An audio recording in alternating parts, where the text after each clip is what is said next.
Hello, everybody. Welcome to the Cinema Asylum podcast. And the Joker is back. I am Matthew Walker, one of the superhero and sci-fi experts. I'm not doing a funny voice. I'm not doing an impression. Nothing. You're laughing. I know. Exactly, you're laughing. I can't. And this is how we roll. I'm This Dyllan. is how we roll it.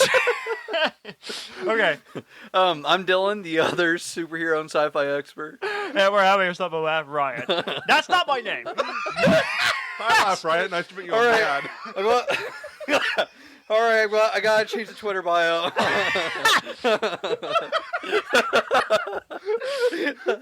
I'm so happy to see two of you back. I missed you both so much, including Dylan.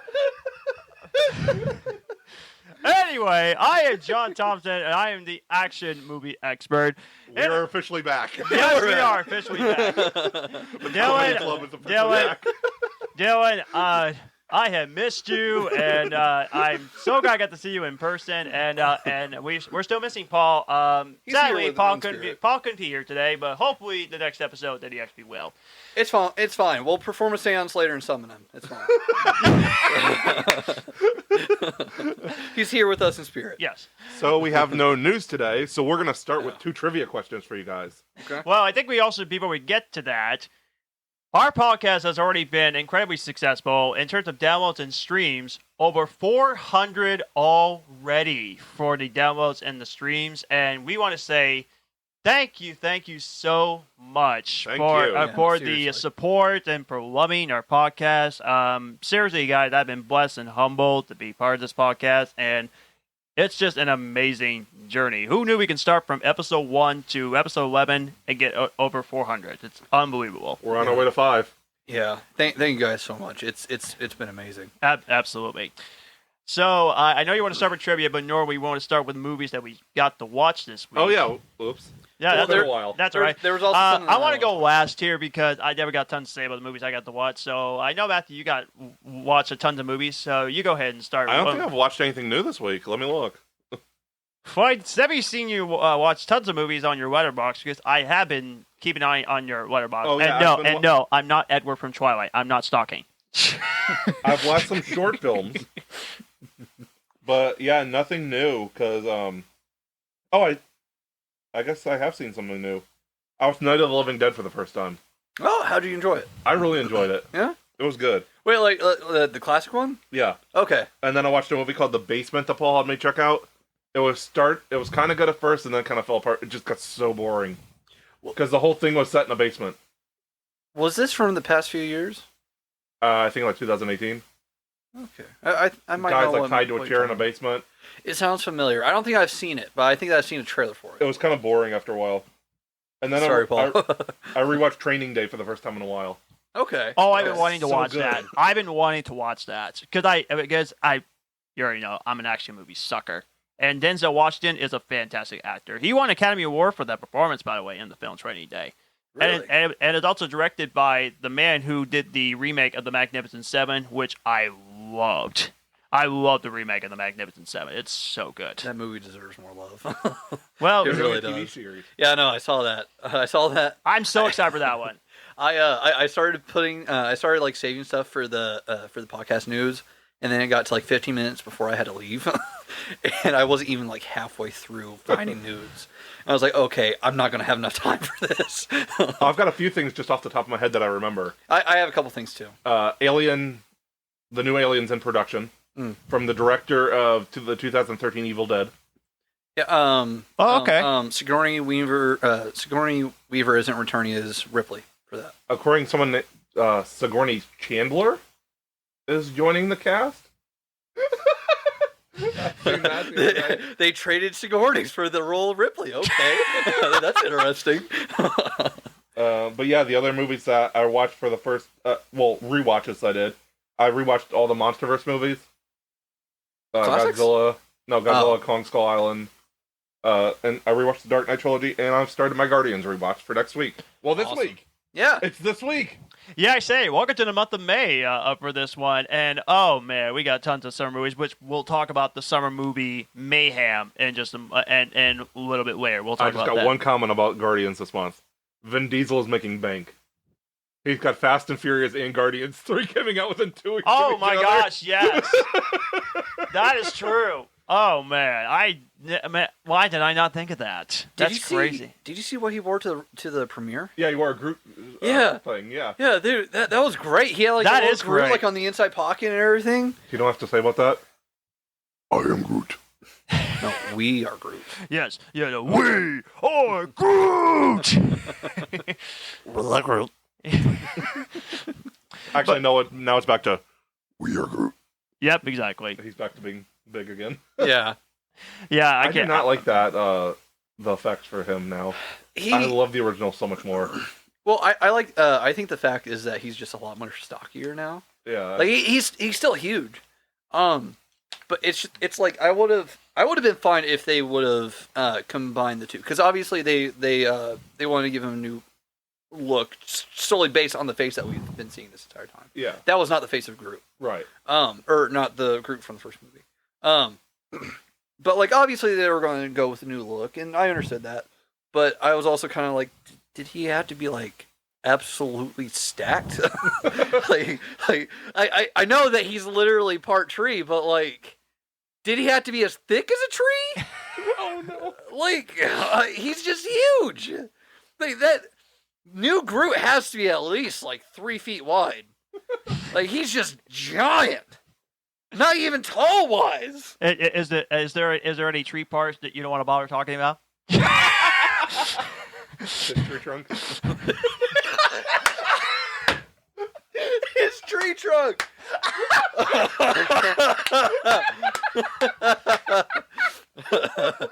His fifth limb. You know what? I'm gonna add one to this. Okay, wait. I'm gonna go out on elements. Okay. Okay, I got another good one for you. Look, everybody, a treeness. John, you have 4 now. Just so you know. Come on, dude. Well, actually, okay. So I don't listen to our podcast episodes. I really don't. It's rare when I do.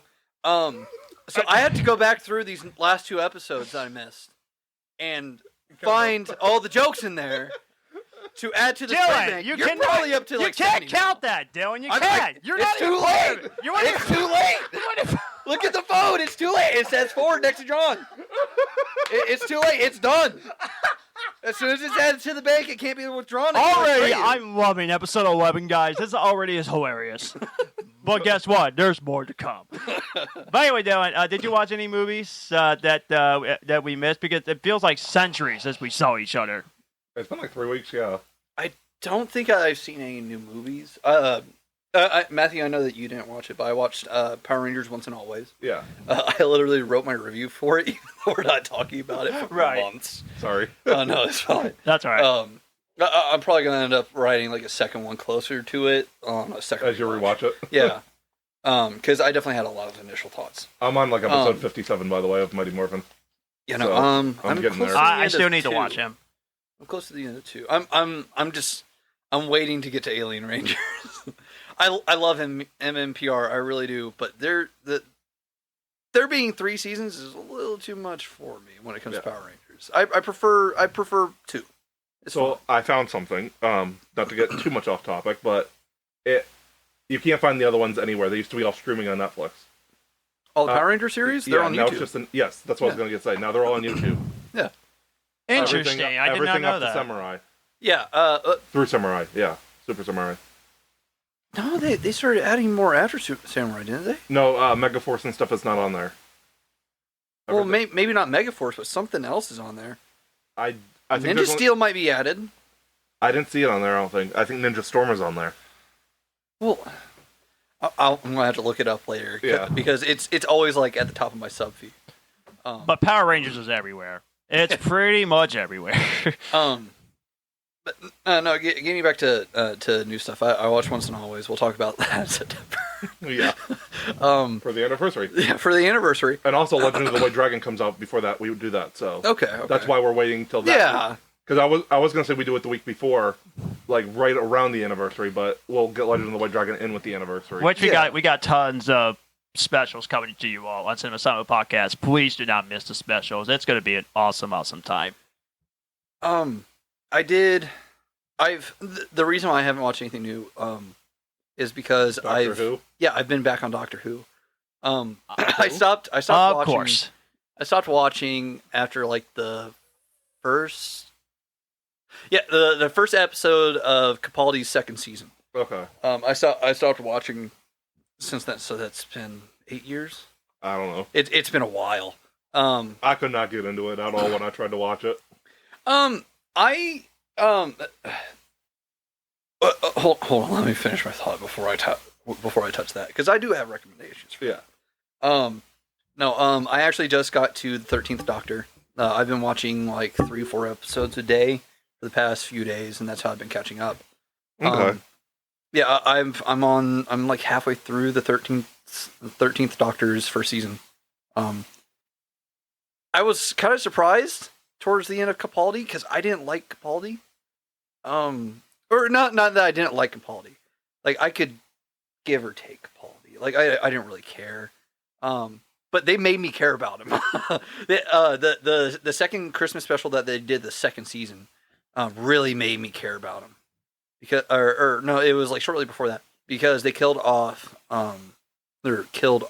Technically, she was still alive when we last saw her. They killed off one of my favorite companions that they've had in the new series. Okay. And the way that the Doctor reacted to it and everything, I loved it.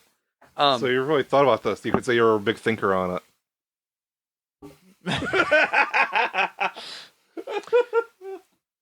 I hate to say this, Matthew, but that pun was terrible. He played the thinker in Suicide Squad. Oh, he did? Oh, well, Yes. was that meant to be a pun then? Yes. That pun was still bad. That was still bad. I have to add it to the bank. I have to. Yes. I have to do my duty. So Anyway. when I got into it, it was like 8th grade or something like that. So it's been a minute. It's been a while. And I didn't start with the original series. I started with the 2005 series. Yeah. And when I started with the 2005 series, I started with the 11th Doctor. Because the 9th Doctor, which that's the one that the 2005 series starts with, Yeah. he went for a season. Okay. And it's Christopher Eccleston. Okay. And after that was a lot of people's favorite Doctor, David Tennant. That's where I started watching. And it's like, I don't like those. Personally, I would recommend starting with the 11th Doctor because it just throws you in. Okay. It throws you in and it introduces a lot more to it. And then I would recommend after watching the 11th Doctor, or at least a season or so of the 11th Doctor to get a feel, definitely go back to at least the 10th, if not the 9th. Okay. You don't have to start with the classic series. Yeah. They make a lot of references to it, but you don't have to start with that. Plus, in my opinion, I don't want to start on the classic series because a lot of episodes are missing from the first two Doctors. Yeah, the only way to find a lot of the episodes are by finding the novelizations of them. That would drive me crazy. That's the reason why I haven't touched it. Well, I'm gonna roast Paul for a minute. He's driving me nuts with that. What? So, he's probably gonna go see Mission Impossible with us. Okay. But he's like, he's gonna have to watch stuff in order. He's fine with it. He's like, oh, maybe I'll check them out later. I'm just gonna go see the new movie. I can't do that. Yeah. I can't do that. No, you cannot do that. No. We're calling it out right now. That's not going to work. No. It's the finale, and he's gonna skip the rest. Technically, it's not the finale. It's a two-part episode. It's a two-parter. So it is the finale. So he has Paul, we're part calling two. you out, Paul. We're calling you out. You need to watch all the Mission Impossible movies. I have, which I'll get to that in a second after doing To be whatever fair, stuff. when we watch it, I'll probably only have seen 2 of them. But Dylan, you're missing out on the best Mission Impossible movies. 3, I know, 4, I 5, know. 6. Well, I haven't seen 2. No,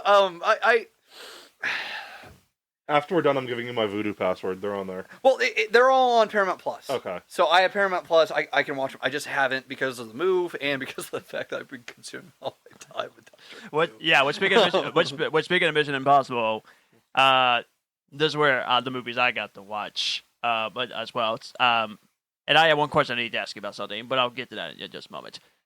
Starting with the three movies that I really loved. Got to watch Lethal Weapon for the very first time. Okay. I love Lethal Weapon. So good. But what the crap is up with the nudity? So many nude shots, but we're not going to get to that.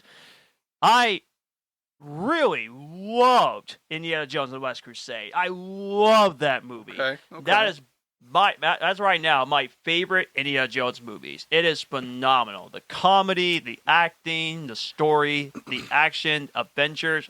Oh man, I was in love with it. It was so good. I'm going to tell you right now, that's going to remain your favorite. Yeah. I don't think I've ever met a single person. Maybe. No, I'm going to tell you that that's going to remain your favorite for right Until now. the new one comes out, yeah. Maybe. Yeah, at least until the new one comes out. Which I can't because wait I for have that. never heard anybody say that Kingdom of the Crystal Skull was their favorite Indiana Jones movie. I'm not dissing the movie. I'm not trashing it, anything like that. Personally, I enjoy it. I'm gonna watch that this month. But I've never heard anybody say that it was their favorite.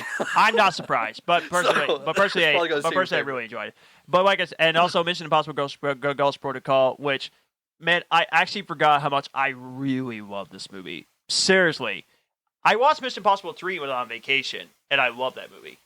Ghost Protocol, also really love this movie. Again, when the sequels keep getting better than the best, They and do. then the rest, it's crazy to me. The sixth one is the best one. They get better After with the each fifth one was their best one, and the sixth one, but overall, Mission Impossible Ghost Protocol, I absolutely love it. I 3 cannot. through 6 are incredible. Absolutely. I love the fourth one though. They got the with the two people. One of them's got to get in the computer room. One of them's got to get information from the dude. And Jeremy Renner goes in the computer room, has all that trouble. He's like, next time, I seduce the rich guy.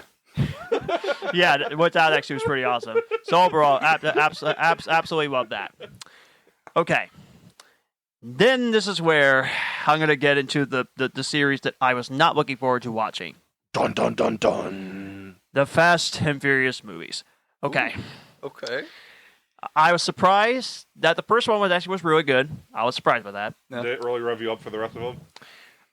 There it is. Oh, God. I believe wow. that puts you at 59 currently, excluding Man, the last two episodes. okay, that was not very good, and I didn't even laugh at that.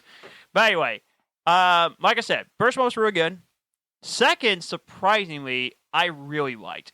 Really? The plot is stupid. I but- hated the second one. I personally really liked the second one. I actually liked it more than the original. I know, the plot is stupid, but I really liked the action, and I really liked Tyrese Gibson in that movie. What he means by the action and Tyrese Gibson is Eva Mendes. That's her name, right? Yeah. Okay. Is that what I I'm want to doing? make sure. But yeah, but I really Is that when did. you're 50?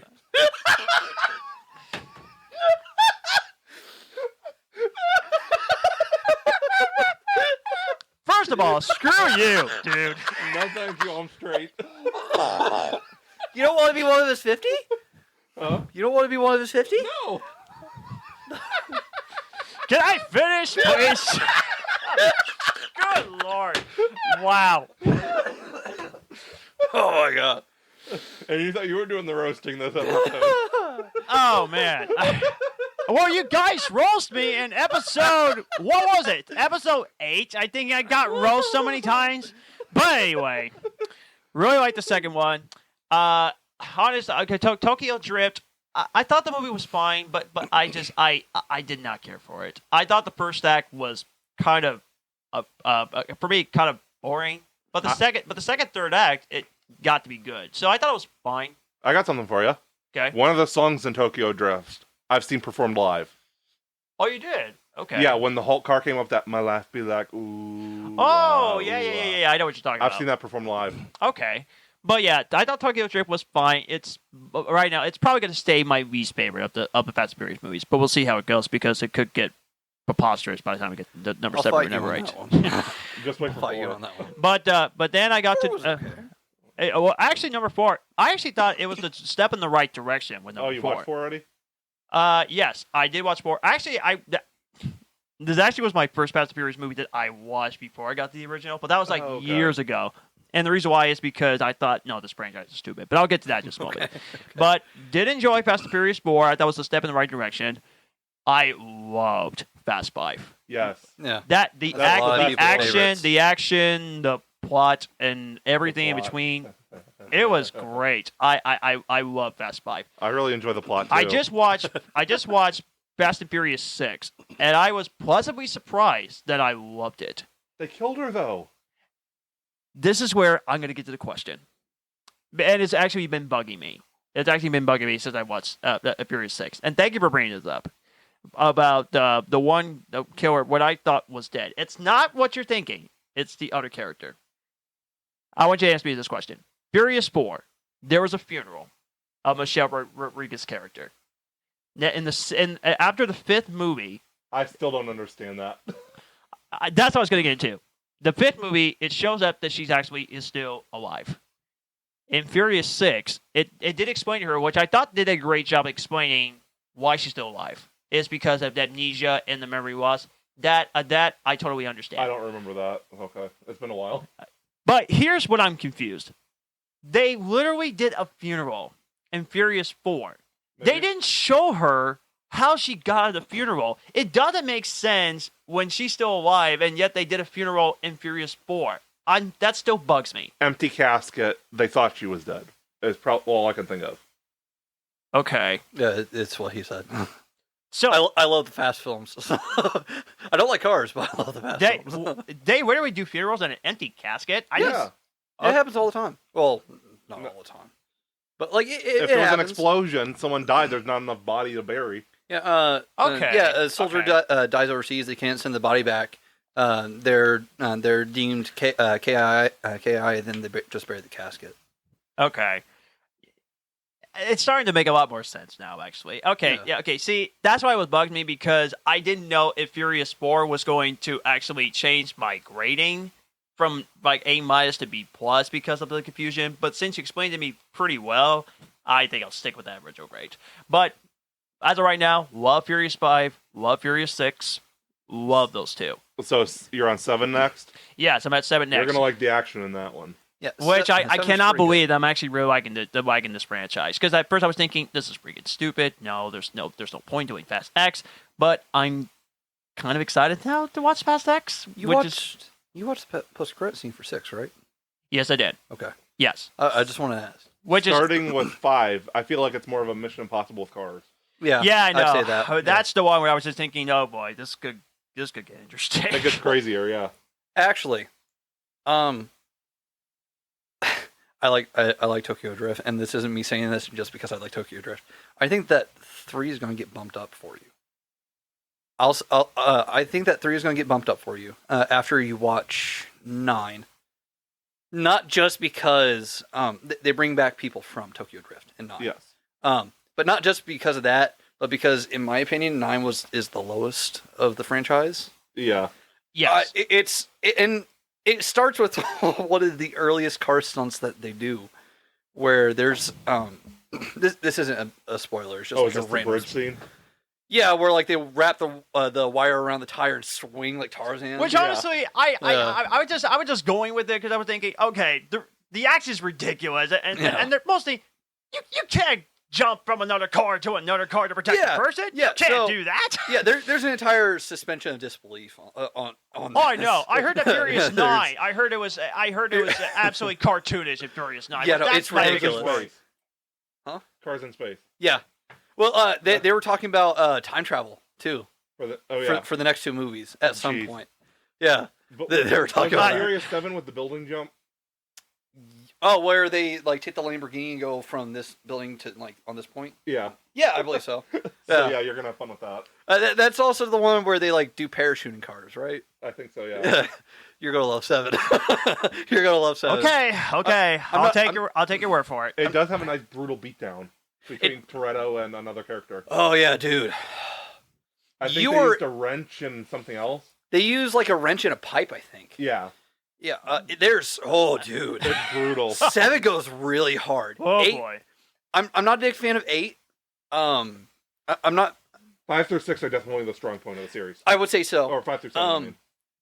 after 7, the timeline gets really screwed concerning all the movies. Oh, great! I'm just letting you know that now. Great. It's not something where if you regularly think about the timeline of movies and franchises and stuff like that, if you don't regularly think about it, it's not gonna mess with you. Okay. But for me personally, there's this one character. I'm not gonna name the character because the character's gonna be a fucking surprise for you and Nate. Okay.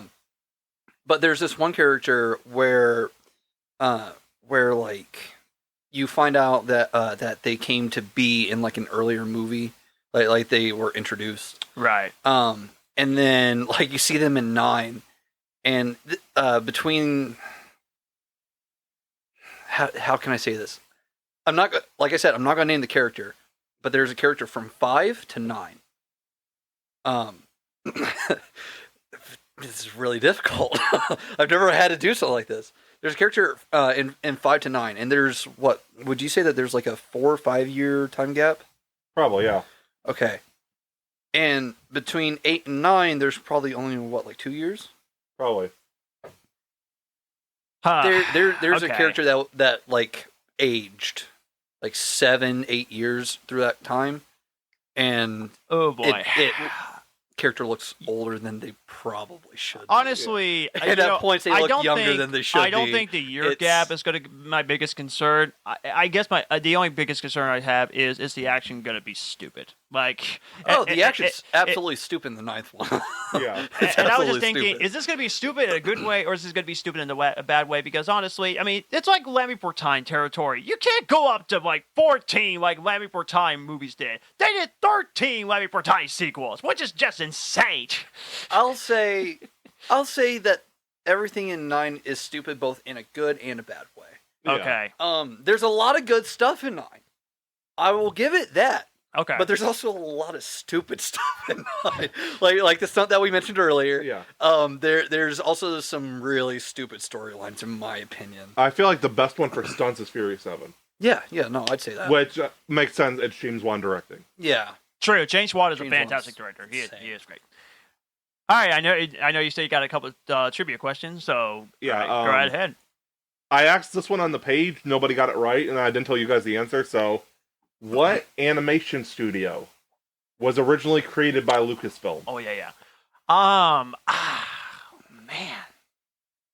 Man, It was sold to another company, and they changed the name. is it Pixar? Wait. Yes. Oh. Hey, I was right. Okay. I was gonna say, did it remain American based? And that was what was going to change my entire answer. I actually learned about this from, for some reason, a movie review of Howard the Duck. For some reason, No way! true story. No! When I was watching Cinematic Excrement, and his channel was hilarious, by the way. Go check him out.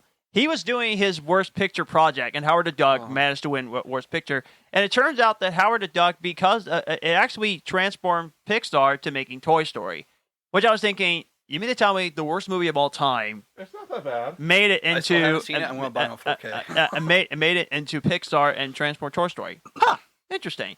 So yeah, I couldn't believe myself actually, because when you said that question, I was thinking, I think I know this one, and then I was thinking, wow, I was right. It was Pixar. Now, before I ask the next one, should we count just franchise superhero movies, or should we count original studio movies too? It depends on the question.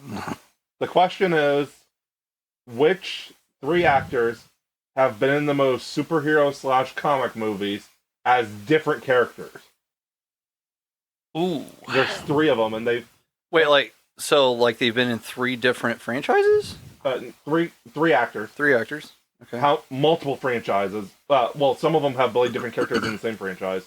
Okay. But different superhero movies, comic book movies. Okay. If we count an original movie that's superhero based, it's each 6 in each. There's been 6 different roles. Okay, I think I 5 and 6. okay, I think I know one. I think Michael Keaton. Yeah, I was gonna say Michael Keaton. Nope. No, he was in DC and Marvel. But only 2 movies. He Oh, played Vulture and he played Batman. So okay, so how many movies are you talking about? Like how? One actor has been in 5 different roles, as 5 different characters in superhero and comic book movies. Another one is 5. The other one has been in 6. And TV shows count too, because one actor was in TV and movies. Oh Man, I gotta think.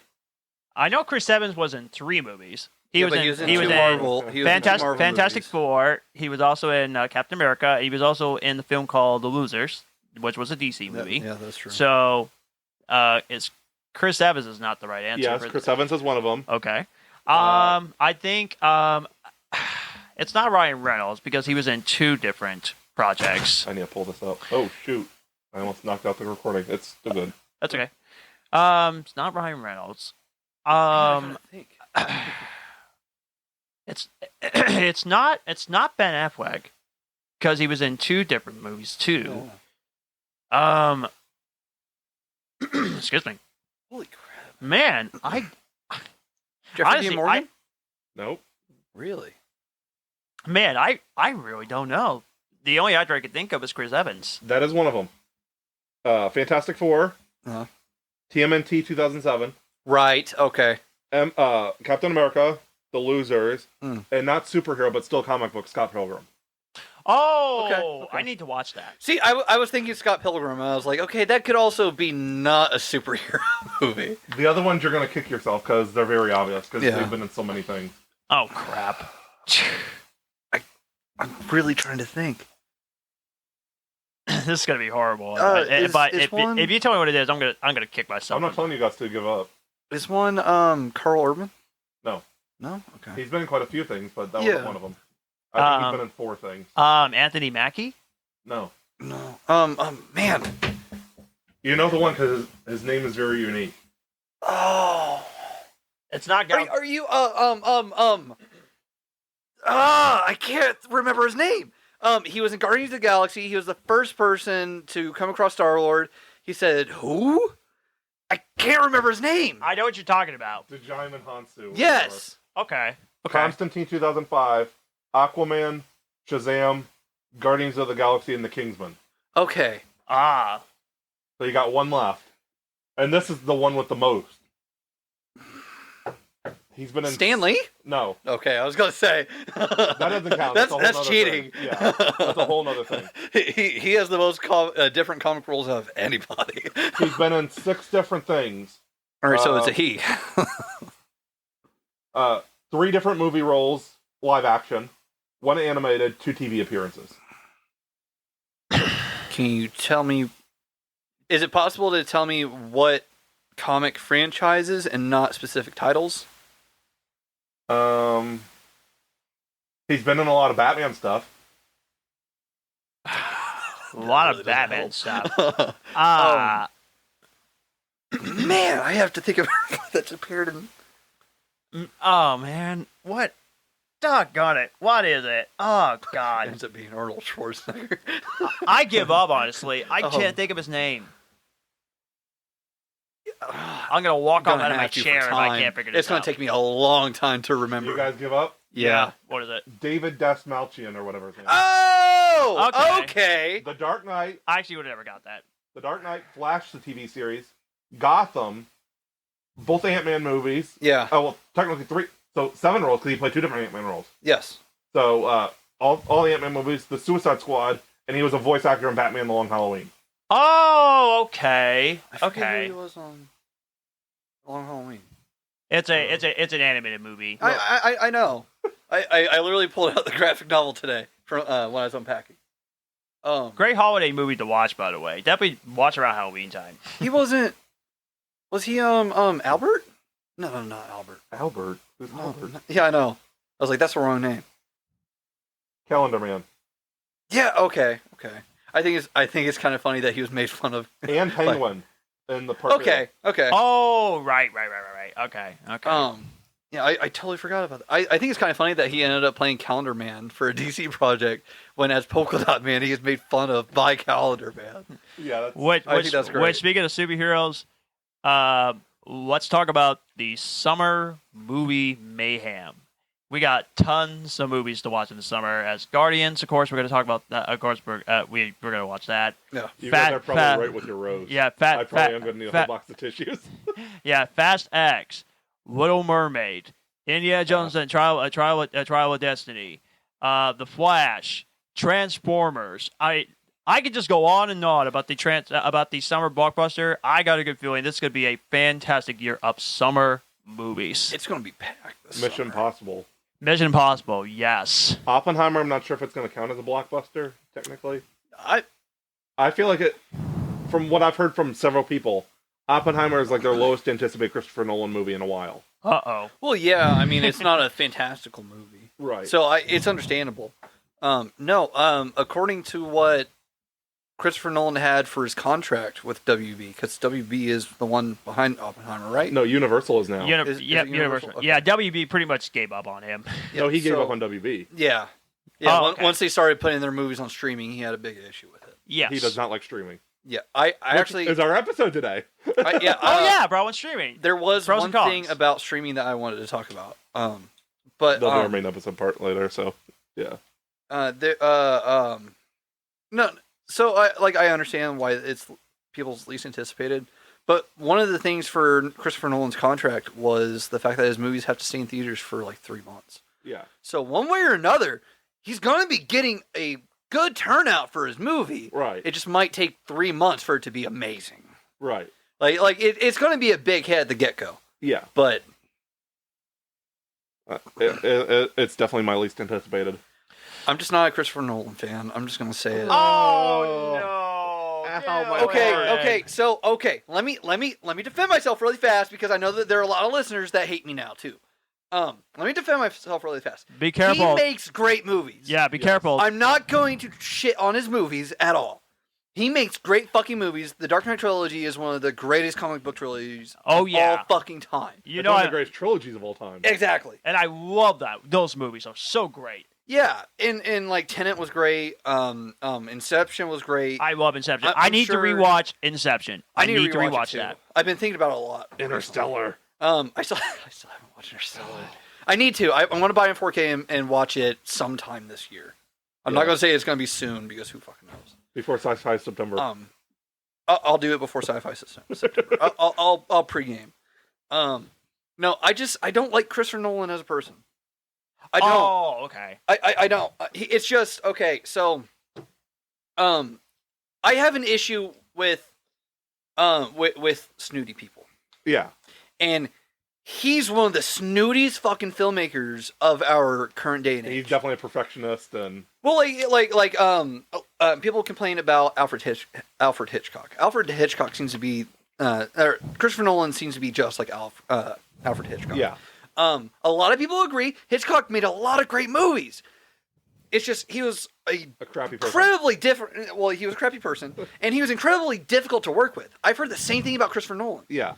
I was unaware of that. Okay. Yeah, it's just like putting aside like the his directorial choices and stuff like that, him being a perfectionist. Putting that aside, I was not a fan of his comments regarding streaming. Personally, I felt like it was a bit ignorant given when he was saying it. Yeah. Because he was saying that During late COVID, 2020.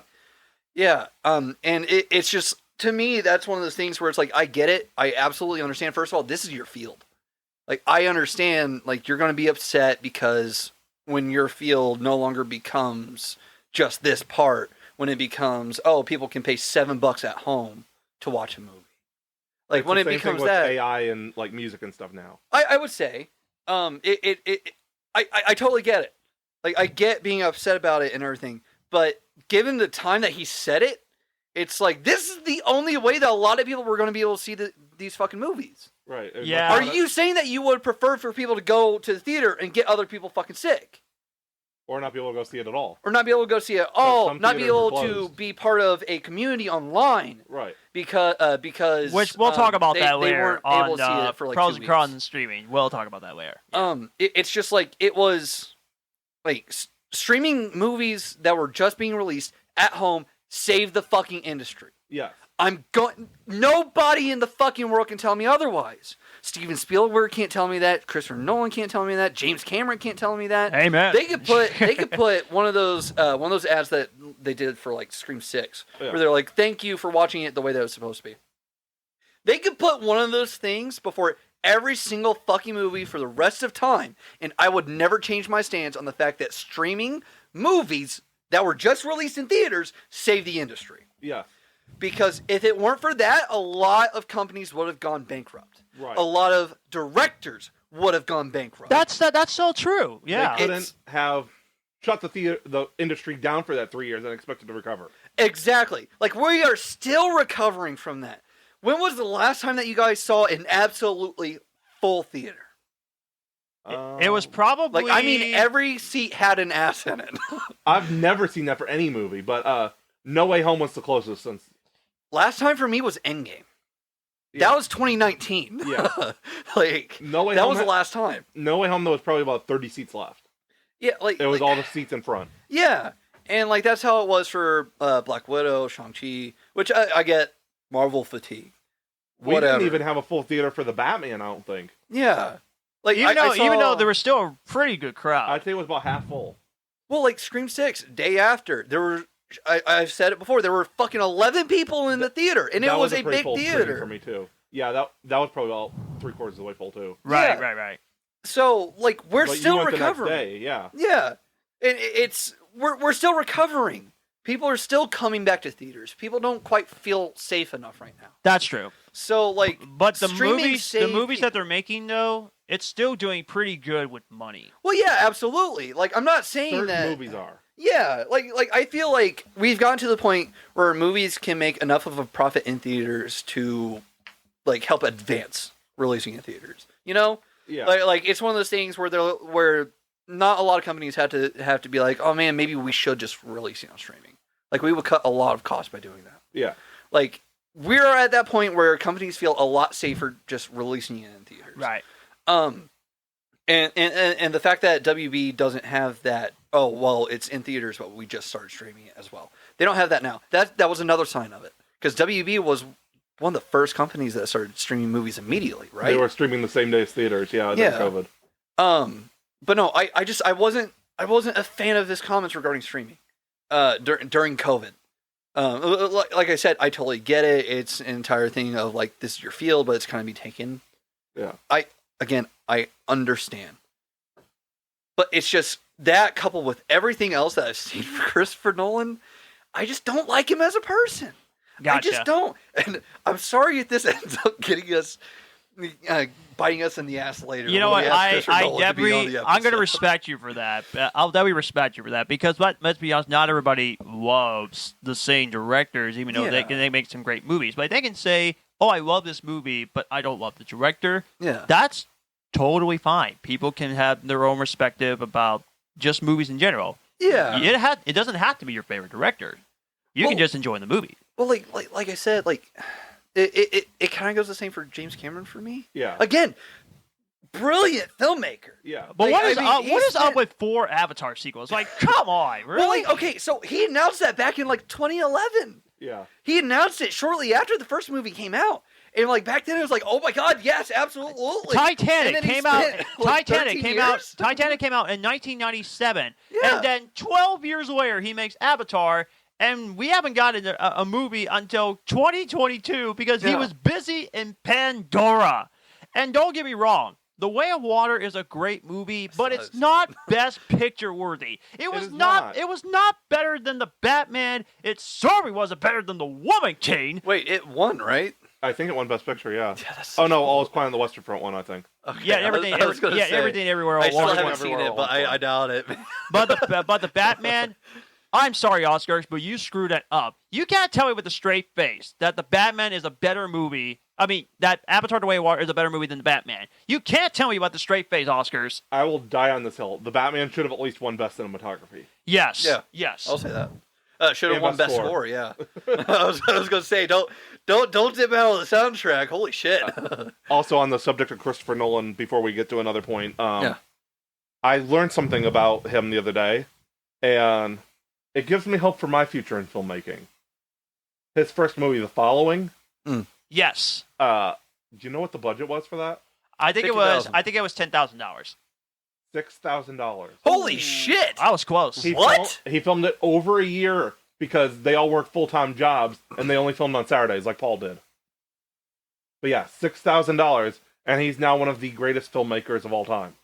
Holy shit. Yeah, It was all his own money. I learned He about put that it- years ago, and I was thinking, wow, you go from The Following to making one of the greatest movies of all time. Dark It's like the Knight, Dark Knight Interstellar, trilogy. Inception, Interstellar. all groundbreaking, gigantic spectacles.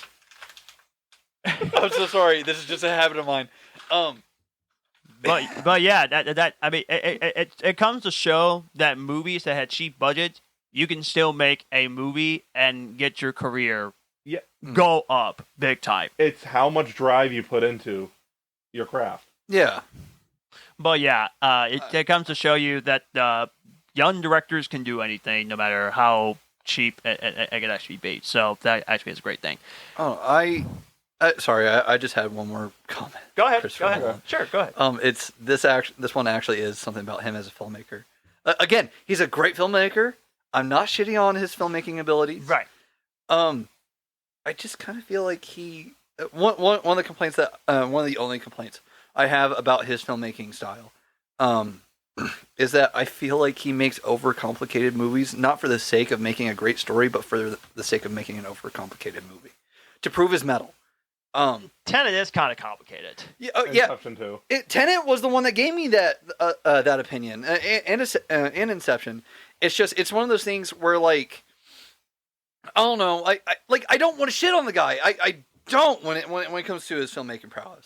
Like, I don't, like, first of all, he knows a lot more than me. I mean, that's just an undeniable fact. Like, I could criticize it all day, but I'm no better than a Twitter jockey, you know? Right. He's the one actually making the movie. He's the one actually making the movies, exactly. But I just like Tenet is the prime example of what I'm talking about. Yeah. It's an overcomplicated movie for the sake of being overcomplicated. Like it's a great story, it's a great movie. But when it boils down to it, the fact that you're constantly asking yourself questions the entire movie, which I try not to do that. Like, I sit down for a movie, I turn my brain off so I'm not thinking, and then I just enjoy the movie. Tenet, I couldn't do that with, because I was like, this doesn't fucking make sense. This doesn't make sense. How the fuck does that work? That's bullshit. Like it ended up making most sense by the end, but I was like, this is very paradoxical, you know? Let me counterpoint this. He makes movies like this to keep you glued to it. You can't just shut your brain off and enjoy it. You have to be like, what's going on? Is this happening? What? Yeah. In my opinion, that's not something that a filmmaker should do.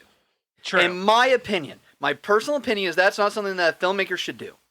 I think one thing that a filmmaker should, there are a few things that I think a filmmaker should do, otherwise they have free range. One of them is, first of all, making a movie for them. Because if you aren't making a movie for yourself and you're making it for somebody else, then you're not really making your own movie. Yeah, you're not putting your heart into it. Exactly. But second of all, I feel like when you make a movie, you shouldn't make a movie where people have to pay attention to every single fucking thing. Yep. You can watch Knives Out, not pay attention to a single fucking thing, and still thoroughly enjoy it. Yes. You don't have to constantly be thinking during Please Knives tell Out. me, Matthew, you watched Knives Out. No, I haven't. Oh. I'm not going to say anything. I'll watch I'm not. it eventually. I don't ever. Oh, actually, there was. I'm so sorry. My ADHD kicked in. It reminded me there was a new movie that I watched. Okay. I'll say it after this. But you don't have to watch Knives Out the entire time to get Knives Out. Yeah. You don't have to. You have to do that with Inception. You have to do that. You don't have to do that with Inception. You have to do that, I assume, with Interstellar. Yes. You have to do that with Tenet. Like, you have to do it with a lot of Christopher Nolan's movies. Yeah. And it's like, an audience member shouldn't have to pay attention to every single fucking detail in the movie, because that means they're not fully enjoying the movie. Right. Your primary concern should be the fact that an audience member should be able to enjoy the movie. Yes. Like, obviously, you can't appease everybody, so you can't be like, oh, well, somebody might not like this. Absolutely. What I mean is that somebody shouldn't have to be thinking the entire fucking movie, because first of all, that's fucking exhausting. Yeah. Watching exactly. Tenet exhausted me. I enjoyed it for that reason. Well, like, it was good. It makes you Again, think. yeah, it was good, and like, I like paying attention to details and stuff. Yeah. But the fact that when I was paying attention to all the details, trying to piece together what the fuck was going on, like the fact that was going on, I left feeling tired, and I was like, I don't like that in a movie. I don't. it's great to be like, oh, you can piece together everything if you pay attention to all this shit. Yeah. That's great. I think that's one thing that Christopher Nolan does really well. As Yes, it filmmaker. is. That's his prime thing. Yeah, Because he does it with all his movies, pretty much. Even like early stuff like Memento. yeah, and like Rian Johnson's the same way. Yeah. And I'll equate this to Rian Johnson because I think that Rian Johnson does it the right way. Okay. Like I said, you can pay attention to Knives Out and actually commit to doing the whodunit as the whodunit goes. Oh yeah. You can actually do that, and the thing about it is you can stop with the whodunit at any fucking point. You can stop thinking about it, and you're still gonna enjoy the movie. Right. Like you're gonna be like, oh well, it could be this person. Oh, it could be that person. Like you could do that. And he carried that with Glass Onion. Absolutely. You can do that with his movies because he does the same fucking thing that Christopher Nolan does. But the thing that Rian Johnson does that Christopher Nolan doesn't do is the fact that They can be switched off. it can be switched off. Exactly. You don't have to pay attention to every single fucking detail of the entire movie. You can stop paying attention, like just watch the fucking movie, and it's still a very enjoyable experience. Yes. And you can't do that with Tenet. You can't do that with Inception. Like, you can turn your brain off and enjoy it, absolutely. But you're going to be confused the entire fucking time. You're going to be watching purely for the visuals. Well, like that, you can watch all the way through the end. Like, you can pay attention. You just won't be thinking the entire time. Like, you'll do that the entire movie. But by the end of Tenet, you're like, so wait, so this happened and then that happened? I still don't understand. Yeah. If an audience member walks away from your movie where you did that with your movie, and then they're like, I still don't fucking get it. Like, they pay attention the entire time, because let's face it, not a lot of people pay attention the entire fucking time. That would not be good if you don't understand it. You didn't do your job. In my opinion. Like, you made this complicated story where you could have paid attention the entire fucking time and gotten it by the end. Right. Exactly. You made this movie. But if somebody does it the way that you designed it, and then still walks away and is like, I just don't get it, you didn't succeed in what you did. I feel like that's an issue. I feel like they may come back and watch it again though if they didn't get it the first time. Well, yeah, absolutely. It adds the rewatchability. When staying on the topic of Rian Johnson watching The Last Jedi. Yeah. It's known I'm a Last Jedi enjoyer, and I So am I. Last Jedi. I didn't get it the first time. There was stuff that I missed the first time. I did not know like that. a lot of the Luke stuff I didn't get until people talked to me about it online, and I rewatched it several times. Okay. There's a lot of stuff with Luke that I just didn't get. But the thing is, even though I didn't fully understand it, I still had one hell of a time watching Last Jedi. Yeah. I love Rian Johnson for that. I do too. Rian Johnson is one of my favorite filmmakers of all time. He is. Christopher Nolan's fine. Yeah. He's my Christopher Nolan. Yeah. Okay. Like he quite literally he's my Christopher Nolan. Yeah. Like they do the same shit. Yeah. It's just Rian Johnson isn't pompous, I would say. Yeah. Like he's not full of himself. Like Exactly. Rian Johnson seems really down to earth. Yeah. Like I feel like Christopher Nolan is one of those guys where you can't make a joke about his filmography to his face. Yeah, he would definitely rage out. Yeah, like exactly. Rian Johnson, he's talked about it before, where like they were in the writers' room for Last Jedi. There's this YouTuber called Doomcock. I'll let that sink in for just a moment. There's a YouTuber named Doomcock, and he's oh my god. he's you remember when we were talking about Celebration, that person online that was like, okay, so the kind of people that inspired that person to call for that kind of action. Yes. Doomcock's one of those kinds of people. Okay. To put it in perspective. But Doomcock was constantly rage baiting online and stuff like that, constantly posting hate about Rian Johnson and Force Awakens before Last Jedi came out. Yeah. And so in the writers' room and during production of The Last Jedi, anytime that they did something stupid, quote unquote, they said that they Doomcocked it. So like Rian Johnson could take a joke. That's true. First of all, Rian Johnson can take criticism. First of all, and I just feel like he could do that, but Christopher Nolan, you can't. Like if I were to say what I just said to Christopher Nolan would be like, well, you're a fucking idiot. I genuinely feel like that. I could be wrong. Yeah. I could tell him that, and he'd be like, "Oh, well, I mean, I think you're wrong, but okay." Yeah, And I would hope that would be the reaction. I was gonna say I'm gonna call it now. We'll never have Christopher Nolan's a guest on the podcast. He'd never agree to it. Dude, if Christopher Nolan shows up to a podcast episode, That like would be Skype or great. anything, I'm not gonna be here. I'm going to avoid it like the plague. You're scared of him. I'm scared. Yes, after saying what I just said, of course I'm fucking scared. Well, did you hear what happened with Oppenheimer? No. So did you hear about What Tenet happened? with the plane? No. What happened with the plane? So the plane crashed in Tenet. Yes. He was not happy how the CGI looked, so he bought an old airliner, pulled all the stuff out, and crashed an actual plane. You're talking about the actual bomb, right, for Oppenheimer? Yeah, he lost. Yeah. He blew up an actual bomb. Oh, Yeah, man. no, dude, I'm terrified of the guy. This dude is insane. Like, like He took all the nuclear elements out and launched an actual nuclear bomb. like he is. I'm fucking terrified of the guy. I really am. He is the Batman of filmmaking. He fucking is.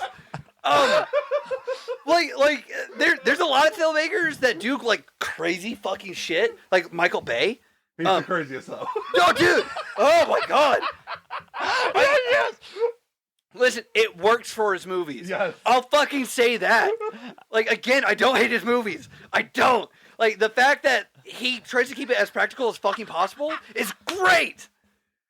But he's fucking insane. Just wait till you get to Interstellar, because I feel like that's even harder than Tenet to comprehend.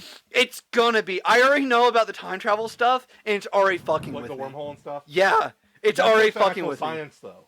Well, yeah, and I mean, it makes sense. It makes Yeah. sense to a degree. Yeah. But like I said, Christopher Nolan goes overcomplicated for the sake of going overcomplicated, and I'm not super looking forward to that with Interstellar. When I watched it with Robbie and Anna, they're both like, "Huh." Yeah, And I'm I'm a to stupid motherfucker. So I'm trying to like, explain that because I actually like read. I will read articles about quantum mechanics for fun. Right. Yeah, right, Like, exactly. that's something I'm into. Is just space travel and wormholes and Yeah. I read about all that stuff. So I'm trying to explain. Well, even to say, this has definitely been fun. I want to get to. Go ahead, Noah, go ahead. Sorry, Real I quick, just- go ahead. I just wanted to say I remembered the one new movie that I watched Yes. while I was gone, Looper. Okay. Yes. Oh, I yeah. finally watched Looper. It's so good. I messaged in the chat about it because I fucked up watching it. I don't remember you messaging I the was chat. high when I watched it. I've been wanting to watch Looper. Did I throw you for a loop? I- There it is. There's the laugh. I'll add it. Now, No, well, like, okay, so I knew about Looper. Like, I didn't go in blind or anything. Like, I knew Joseph Gordon-Levitt was Bruce Willis's younger half. They established it in the trailer. Well, yeah, I know. I didn't watch the trailers Okay. ever. good. Like, I think I watched like one trailer a long time ago, Yeah. like when it first came out, like 2013 or whatever. It's such a good movie. It is. It's a really fucking good movie. I loved it. The end fucked my head. Yeah. I was kind of expecting it, but I was like, please don't. Please don't. I haven't watched it in a while, so I need to rewatch it. But watching it high, first of all, that fucked me up.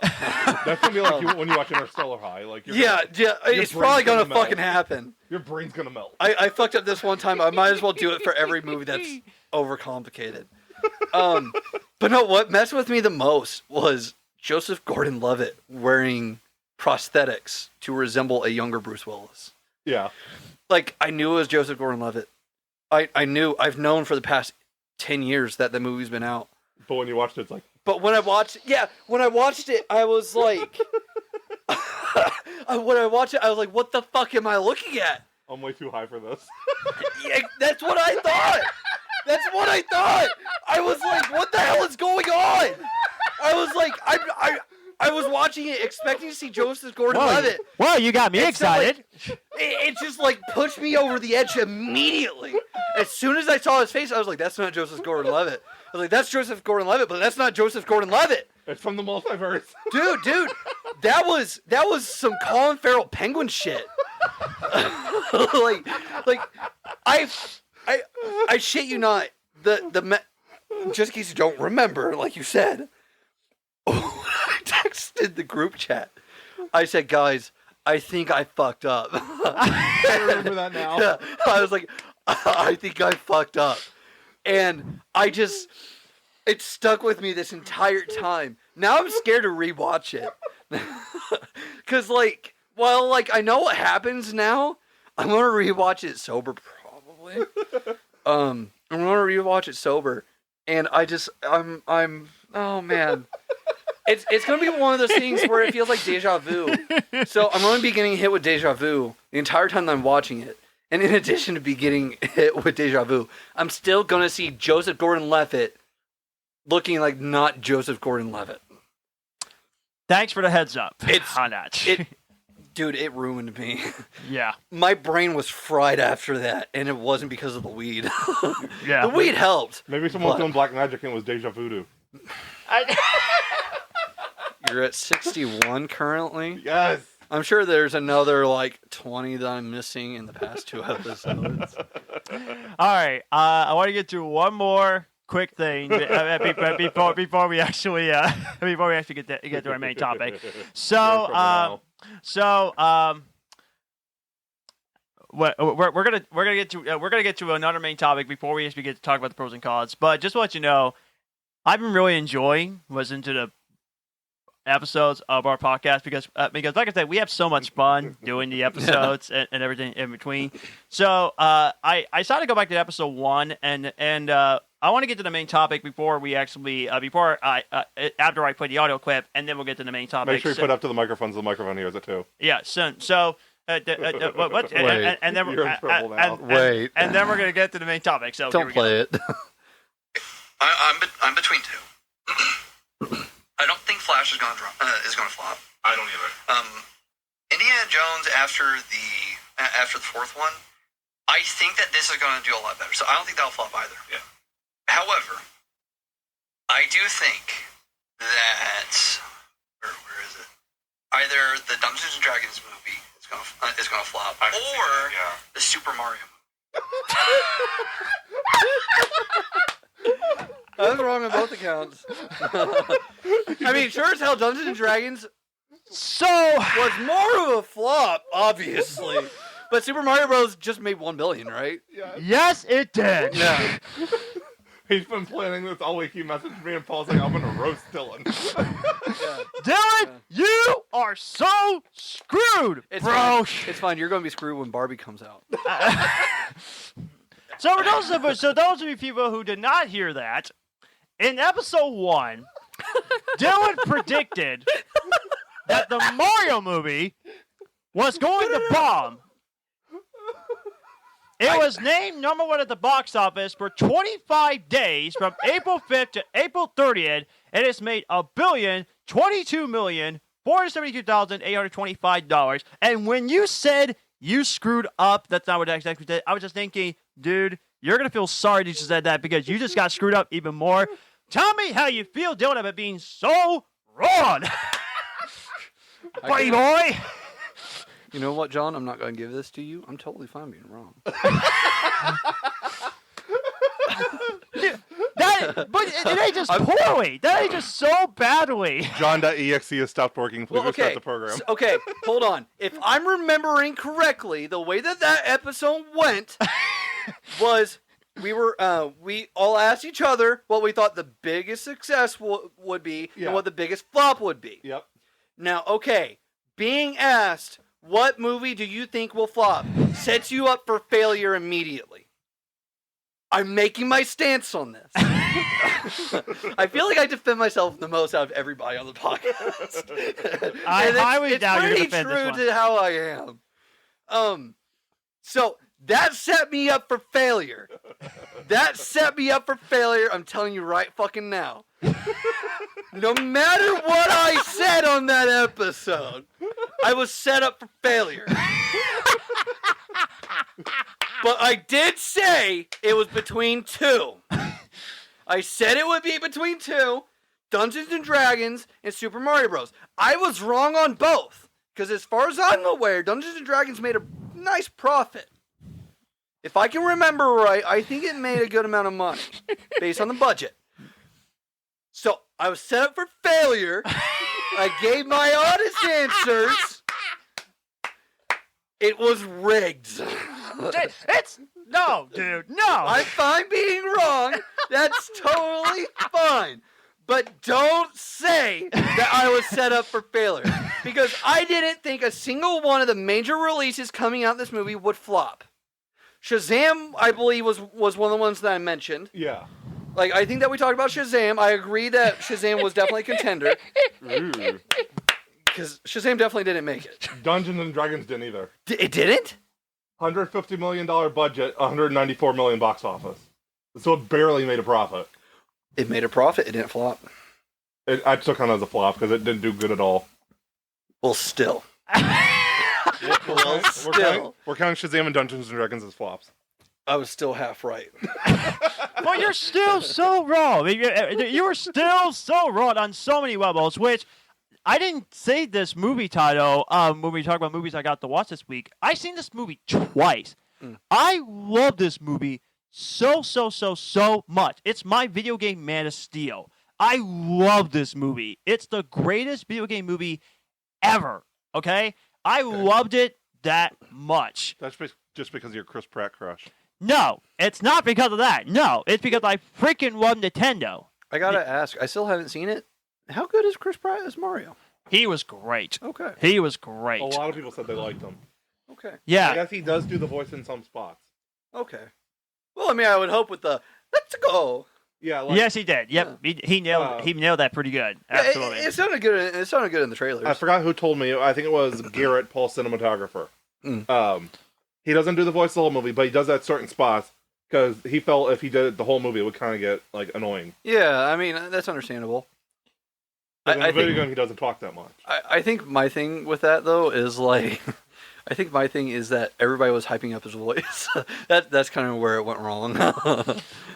It's not the fact that it was Chris Pratt or anything. It's not the fact. Well, it would have been nice to have Charles, but Actually, he did make a cameo. did he? Yes, he did. Which, Is it a spoiler?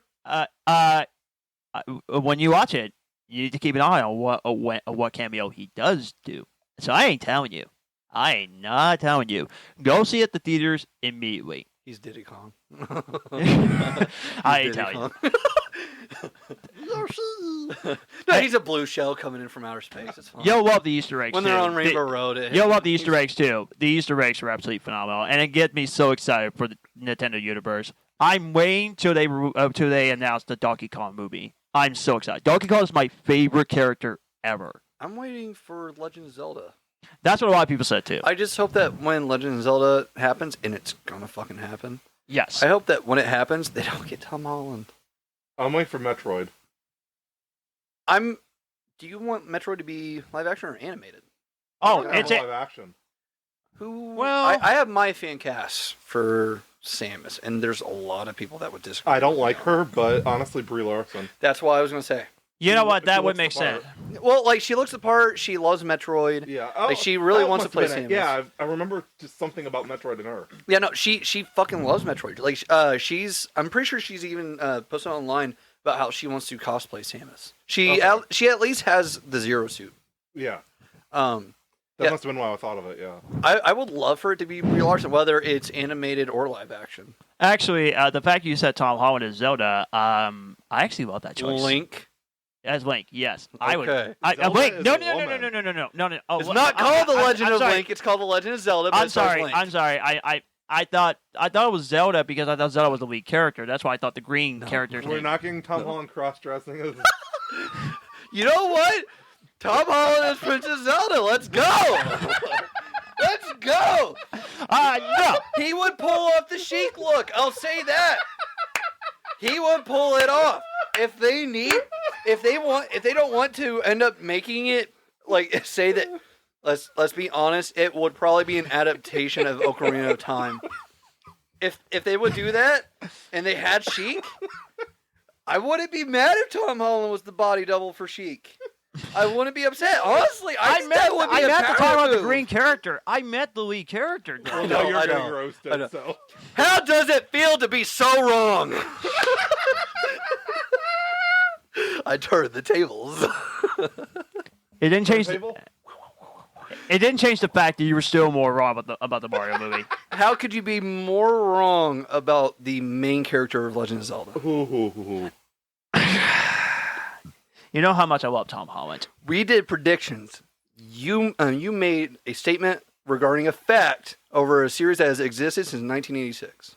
And you screwed up. Which one? I would say that. Well, Mario came out Now like who's high? No, Mario was 1985. I didn't. I said no. Mario came out in 85. I didn't say he came out in 86. no. Zelda came Zelda out did. in 1986. Okay, I knew that.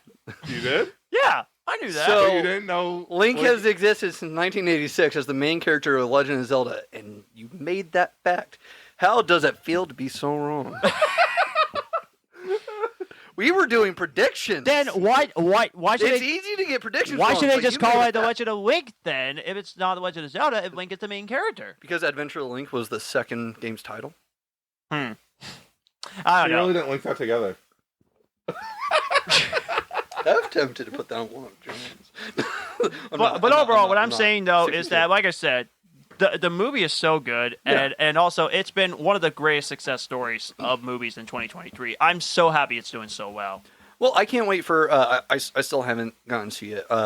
Angel wanted to go see it, so I've been waiting to go see it because of that. I love the name of your fiance, Angel. That's such a great name. Faith, my girlfriend, and Yeah. Angel. You two would get along just fine. Well, no, I'm looking forward to them doing more movies because they're absolutely going to do it.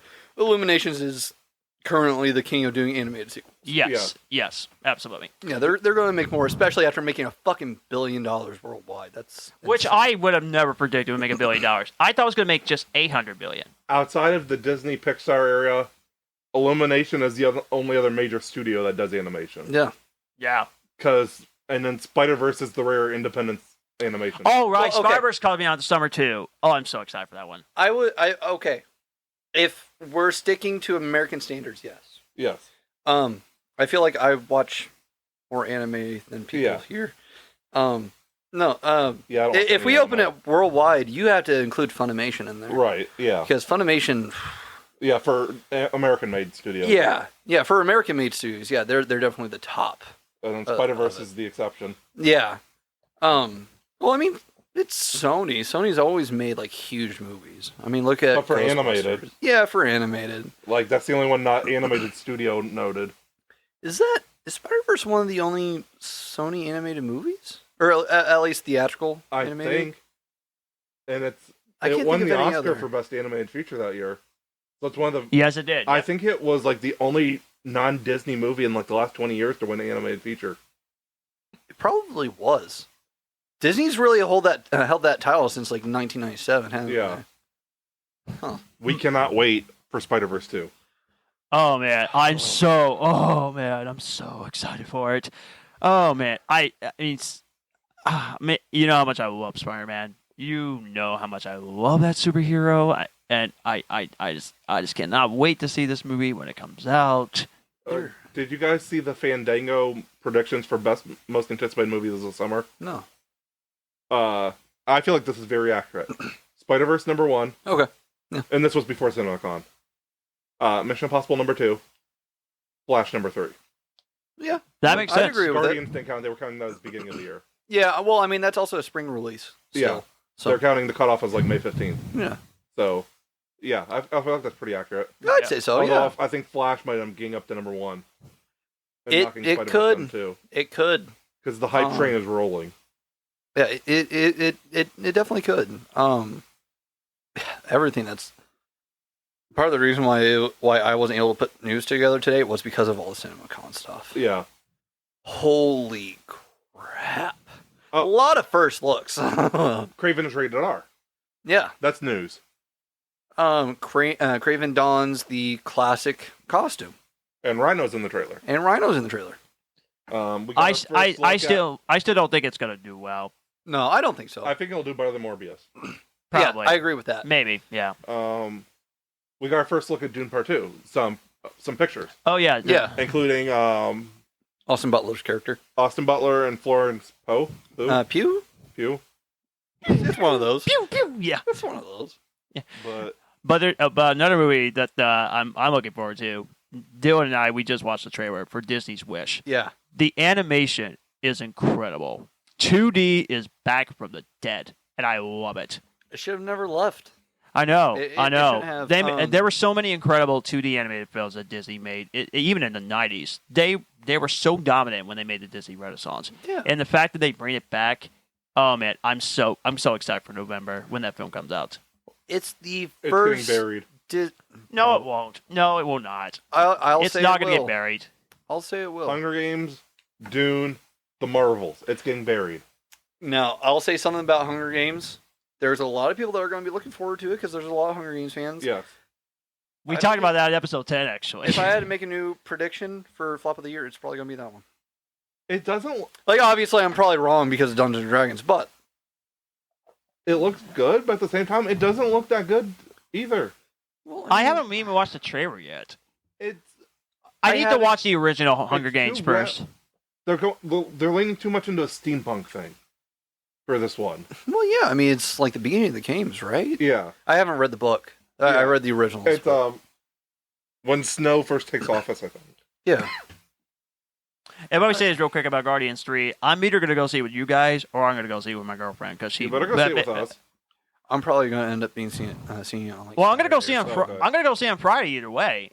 I mean, unless I want to go see it twice, I'll go see it with her, and then I'll go see it with you. I just go see it twice.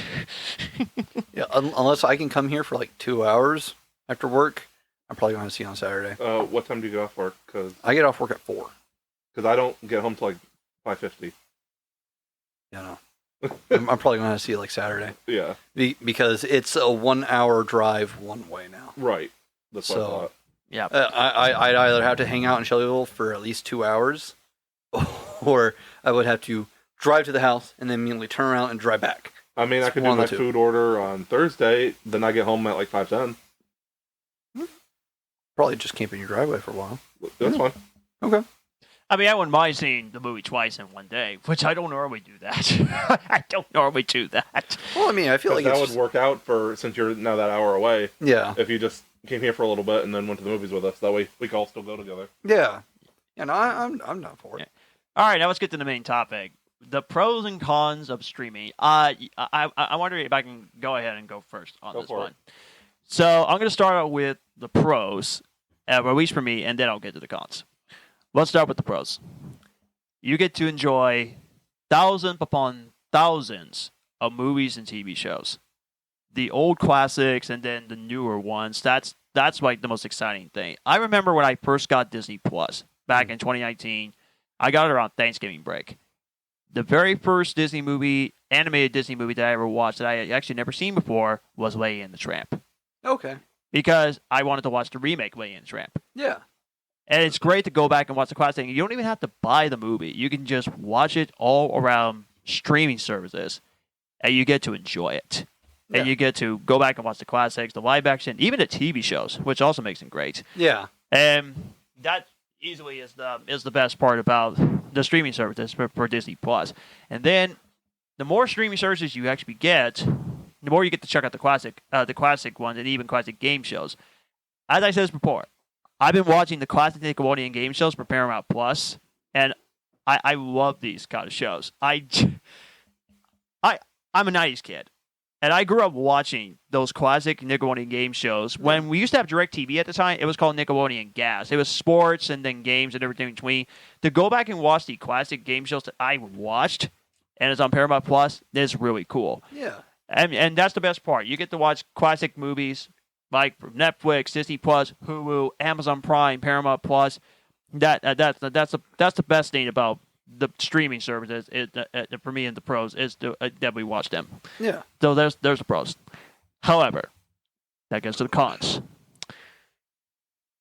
If the movie comes out in streaming and none in theaters will likely get screwed, or you'll likely lose money. HBO Max tried that with the Suicide Squad. They tried to put the movie into theaters and also on HBO Max. I think it was at the same time, or Yeah, something it like was. that. It was And- Wonder Woman 2 too, and Godzilla vs. Kong and Yeah, Dune. Dune. Yeah. yeah. And Dune did pretty well in terms of its money, but Suicide Squad, it got destroyed. Yeah. Despite the fact that critics loved it, audiences loved it, and most people think it's one of the greatest comic book films of all time. But the box office did not show that. First of all, we were stuck at home because of COVID at the time. And secondly, if you rather watch it at home, then that's when you start to realize that it's not going to go well with the fact that you're likely going to lose money. To give you a great example, Mulan 2020. I need to get to this. There was an insane budget for this movie, and they decided to try out to say to themselves, well, this movie could be extremely expensive. I think it was like $200 million or $150 million or something like that, or maybe $300 million. I can't remember, but it was extremely expensive. Yeah. And they tried this strategy by you have to, at the very least, buy the movie if you got Disney Plus Premium. Buy a rental, yeah. Buy a rental. The budget was $200 million. Yeah, $200 million. And you expect to think that you're going to make your budget back so you can make yourself maybe a sequel or anything like that. It did not work. It made $70 million. Yeah, it did not work. And for some reason, they were hoping to do a sequel to this live-action remake. Now, I still haven't watched I've seen clips of the original Mulan movie, which I'm pretty sure I would actually like. The live-action Mulan, I'm pretty sure I would like the movie. But the problem is, you're going to compare it to the original animated movie and the live-action movie because the original animated movie was more successful at the box office. The live-action movie, it completely got destroyed in the box office. They tried this strategy by deciding not to put out in theaters, but just put it on streaming instead and see if you actually were able to make your money back. That did not work for most of the streaming. And here's what's worse. For some reason, I heard this and I thought this was crazy. When Mulan was still on Disney Plus, it turned out you can go on other online stores to buy the movie instead of waiting to pre-rent the movie. So you can still get to keep the darn thing instead of pre-renting it on Disney Plus. And people got ticked that they possibly rented the movie instead of you can actually just buy it for yourself on iTunes, Google Play, or any other store. You can just got the whole thing and not even rent it. So they waste their money on renting the movie instead of buying it. Because the rent probably would have counted for box office. They would have counted as box office. Yeah. And Disney, they completely screwed it up. And I was just thinking, you could have just bought the movie. And they didn't tell you this until like weeks later. People rent the movie, but then you just found out that you actually bought them. You could actually buy the movie instead of renting it. Disney, what in the world are you doing here? I mean, they really screwed up so badly when they did that. I don't think the movie did that well anyway in terms of people liking it either. Yeah. Yeah. I found it brand new in the wrapper, Blu-ray DVD digital combo at work, like in early 2022. Yeah. So that was out what, a year and a half on DVD. Yeah. Yeah, it came out March 2021, I believe. Oh, 2021. I thought it was 2020. No, it was supposed to come out 2020, but then COVID pushed it back. Okay. So yeah, it wasn't even out a year on DVD before I got it. Well, like, okay, I feel like there's a lot of different reasons that Mulan failed. I definitely think that helped contribute. Huh? Mushu. Yeah. But like, the thing with the Disney live action remakes, is that you have these people that are fans of the original movie. Like, I'm a fan of the original Mulan. Right. Where when you announce, oh yeah, there's going to be a live action remake, people like you said, like you automatically compare it. And that was definitely the case with Mulan, and it was that case with Aladdin, Lion King, Jungle Book. It's been a thing with all of these. And if it strays too far from the original material, people don't like it. People get upset about it because that was their childhood. A lot of people threw fits about Aladdin. Yeah. Aladdin ended up being the other than Lion King, because Lion King was like a shot-for-shot remake. Yeah. Other than Lion King, Aladdin was the truest to the original source material. Right. And so a lot of people like Aladdin because of that. It didn't get too far away. So My Mulan favorite's was actually the Jungle Book. well, yeah. A lot of people like Jungle Book too. Like a lot of people love it. John Favreau. Yeah, if not because of John Favreau, then other reasons. I love the remake of The Lion King, and I know it's controversial when I say this, but like I said, I loved it more than the original animated version. I know, controversial, but it just brought me back nostalgia when I watched it the first time on VHS. The thing that I liked most about it was the fact that Donald Glover was Simba. Yes. I will say that, and I will leave my opinion on that movie there, because that's when we start going into the elephant graveyard. that's kind of the end of my good words for the remake. Oh, by the way, I just read. I'm actually reading what Fast Company actually said about the whole Mulan thing, about this whole Mulan controversy thing. That's actually what it says here. If you pay $30 that month for the pleasure of being able to stream the live-action Mulan via your Disney Plus account, you might be feeling a bit angry today. That's because now Disney has released the live-action Mulan on the Apple iTunes and Google Play movie stores for $29.99. No Disney Plus subscription required to buy or keep the film. And if you're wondering, the iTunes and Google Play versions of Mulan are packed with extras, including documentaries on the film, deleted scenes, and more. Oh, and it's in 4K. What they're trying to say is, you can pretty much buy the movie that has extra scenes, documentaries, and behind-the-scenes stuff. If you rent it, no, you're not getting that. It's the same price. Yeah. Exactly, that's the same price, which that got people absolutely mad. That's why I was going on a little rant here, because I was thinking, why would Disney do that? Wait, hold on. So you said live action Moana? Yeah. Mulan. Yeah, Mulan. Yeah, I thought you said Moana. No, that's No, not. I was like, that's supposed to apparently start filming in October.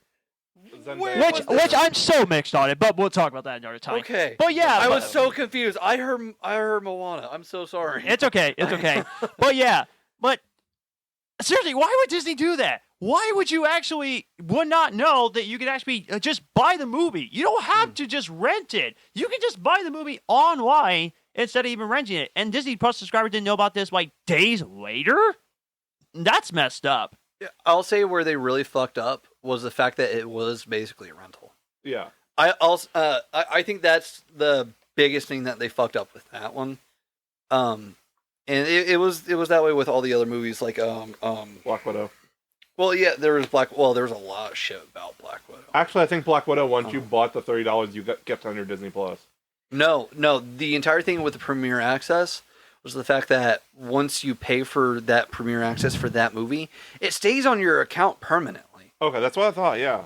However, you have to be an active subscriber to watch it. Right. Like it's not just something where you can pull it up after you cancel your subscription if you do that and then watch it. Right. That was the thing that I think they really fucked up with. Is like that pissed me off personally, and Yeah. I didn't even do any of the Premiere Access stuff. Exactly. I think that's where they really fucked up. Well, I watched Black Widow with my stepbrother, which shout out to my stepbrother. He doesn't listen to this. I know he doesn't because I haven't shared it with him. But shout out to my stepbrother. We want to watch that together. So I didn't have the need to. Right. Like I was contemplating it towards the end. And then they were like, "Oh yeah, no, it comes out in 3 weeks on Disney Plus." I was like, "Fuck it, I'll wait." Yeah. It's like, no, I ain't paying $30 for this. Yeah. I'm good. I should have, if I should have done it, I shouldn't have done it for Black Widow. I should have done it for Shang-Chi. Yeah. 'Cause that Well, was the they one that didn't was- do it for Shang-Chi. Oh, they didn't? No. No, they didn't. Okay. Black Not this Widow time. was, I'm pretty sure, the last one that they did it for reasons, I'll say. That leads me to the next thing, and that's another pro, which actually just came to me. Original content. That's also a pro. The Star Wars content, Mandalorian, and then other Disney Plus exclusives like the You're speaking of Dylan, like the MCU shows. Oh my gosh, they do such a great job whenever they do something that's considered original, and people are actually going to at least watch it. Yeah. When Disney Plus was hyped for it, because when they announced some originals from MCU and Star Wars, people were losing their freaking minds. I remember losing my mind when I heard the Falcon and Winter Soldier show was coming out. I was so excited for it. And then I was excited for WandaVision. Me and my girlfriend, we watched every single episode of that show on video chat. And it was so much fun to watch it on video chat. We actually watched it both either at the same time, or we were able to share a screen so we could actually watch it. So we have a blast watching WandaVision. Yeah. We watched every single episode of the Falcon and Winter Soldier as well. So I love that one. We need for them to dive farther into Bucky's backstory soon, so they can actually go to when he was in Shelbyville, Indiana. That'd be great. Oh, Yeah, man. No, that'd be awesome. Oh, man. And then they can actually film it here so we could be extras. That would just be so cool. Let's be honest, they're going to film that shit in Georgia. Yeah, they are. Let's just be honest about that one. Either Georgia or Canada, one of the two. They always film in Atlanta. Or no. They could film in Illinois. As long as there's cornfields, who cares? Well, yeah, but yeah, Any place with cornfields can pass as Indiana. only independent filmmakers come to Shelbyville. I will say that. Right. It's unfortunate. Well, there's been some pretty high budget movies made in Indiana. Well, yeah, Yeah, that's true. Yeah. Yeah. Not Shelbyville. Right.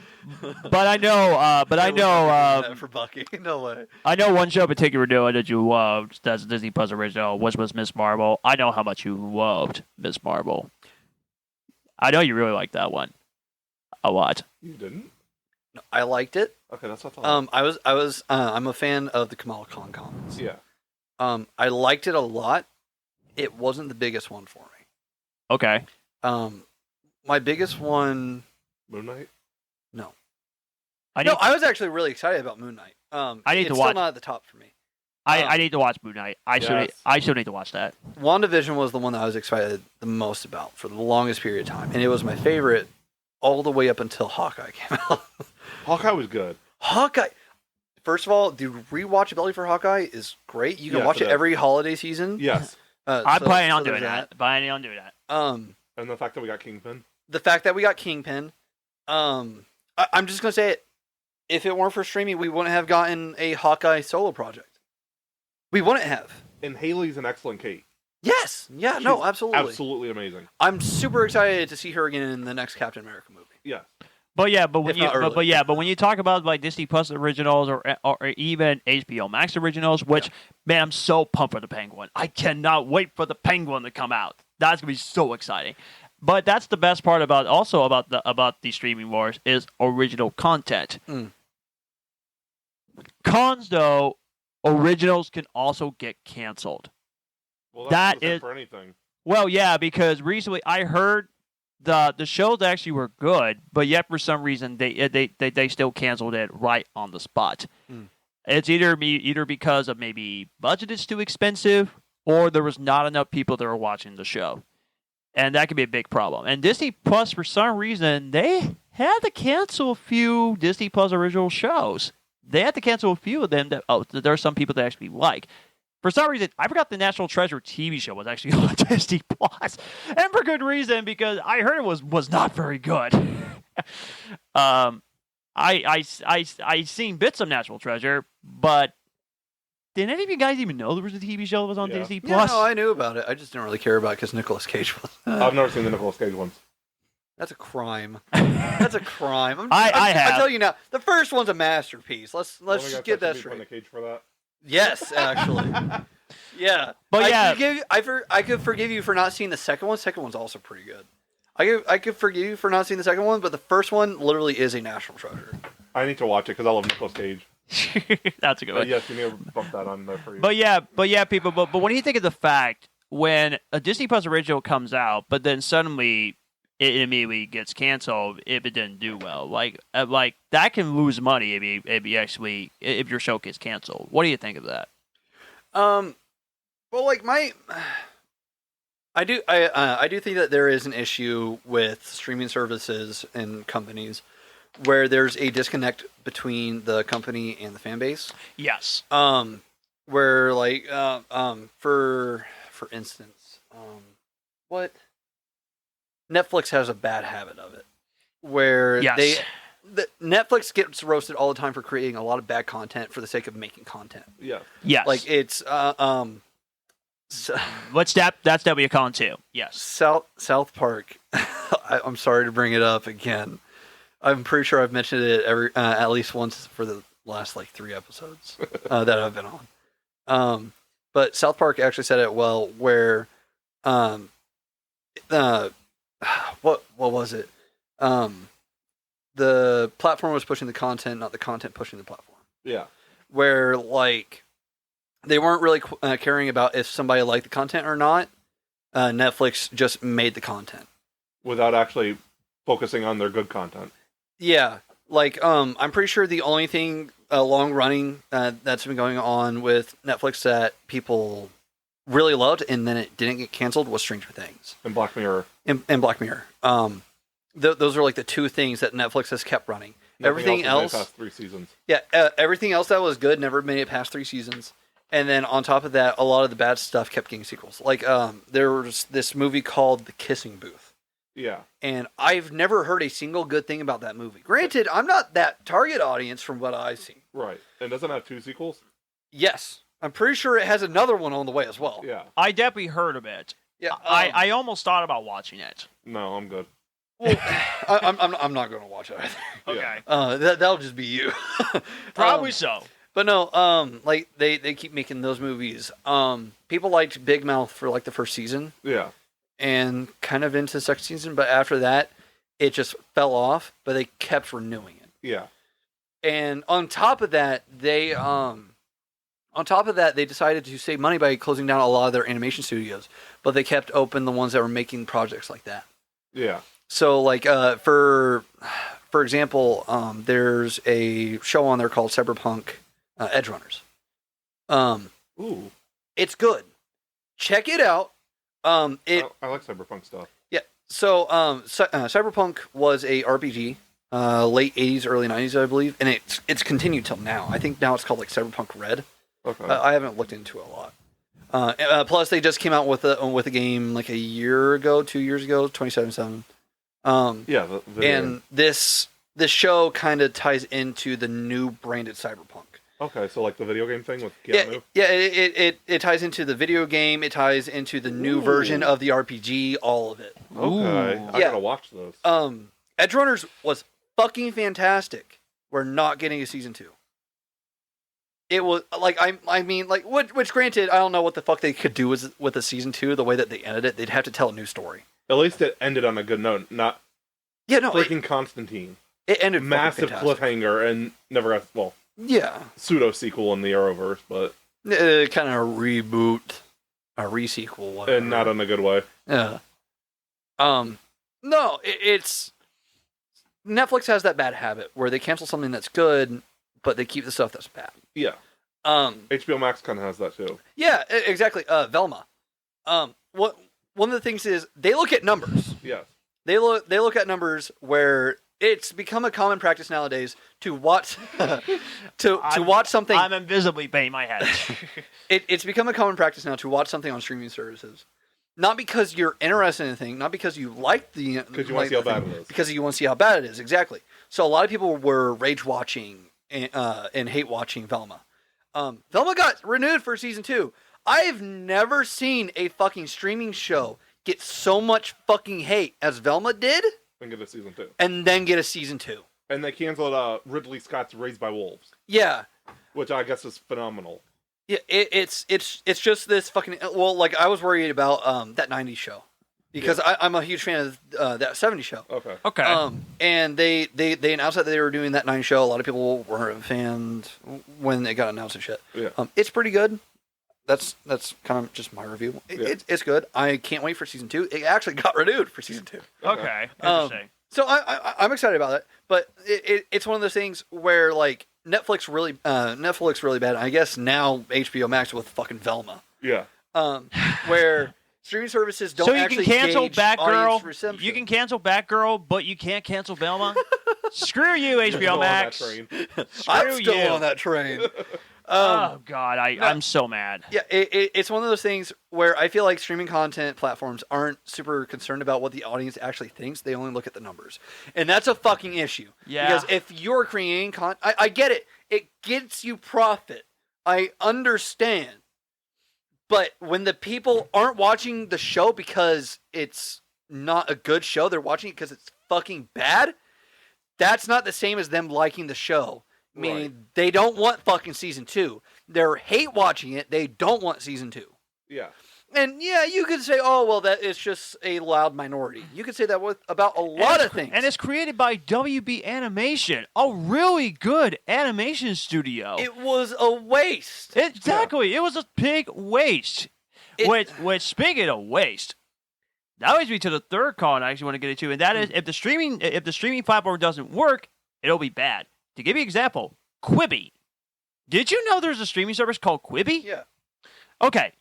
I looked it up how much they spend for Quibi, and according to Media Radar, they raised $1.75 billion for Quibi. But it wasn't enough to make Quibi a success, nor was a massive spend on advertising. The short-form video startup had a short 6 months lifespan, during which it spent at least $63 million on TV and print ads. DC Universe didn't last that long either. Right. Well, But DC, that's because but DC they Universe, decided to consolidate. but Right. DC Yeah. Universe, it was a lot more successful because they lasted a little bit Yeah, longer. I mean, But- Titans was hate watch for a little bit. Yeah. But Quibi, ooh, 6 months. That's rough. I mean, that's the one thing is when you're making a streaming service, you need to be careful if it's going to work. Even the creator of Quibi actually tried to stop launching the streaming service because he didn't think it was going to work. Yeah. But he had no choice. But I was thinking, that doesn't make sense to cancel it when you already spend the money on the streaming service to see if it's going to make it work. So that's another thing. Whatever streaming service you're going to be making, please be careful because you could lose money if you don't have a lot of subscribers. Yeah. But I actually forgot that Quibi even existed until my head said, you forgot John Quibi existed. I was like, oh, right. The that. trailers play in my head. Were My those all your nightmares. points? Or did you have any more? Those are pretty much all my points. Pretty sure I just burped in the microphone. I'm so sorry. But I'm pretty sure, Matthew, you would have thought about the same thing of the three things that I was going to say, but you could bring up some other stuff about the pros and cons of streaming, at least for you. So go ahead. Do you got anything off the top of your head, or do you want me to? Oh no, go ahead. Okay, so yeah, original content is good, especially for studios that own franchises. Once again, Marvel, Star Wars, HBO Max having DC, Paramount with Star Trek. Yes. Yeah.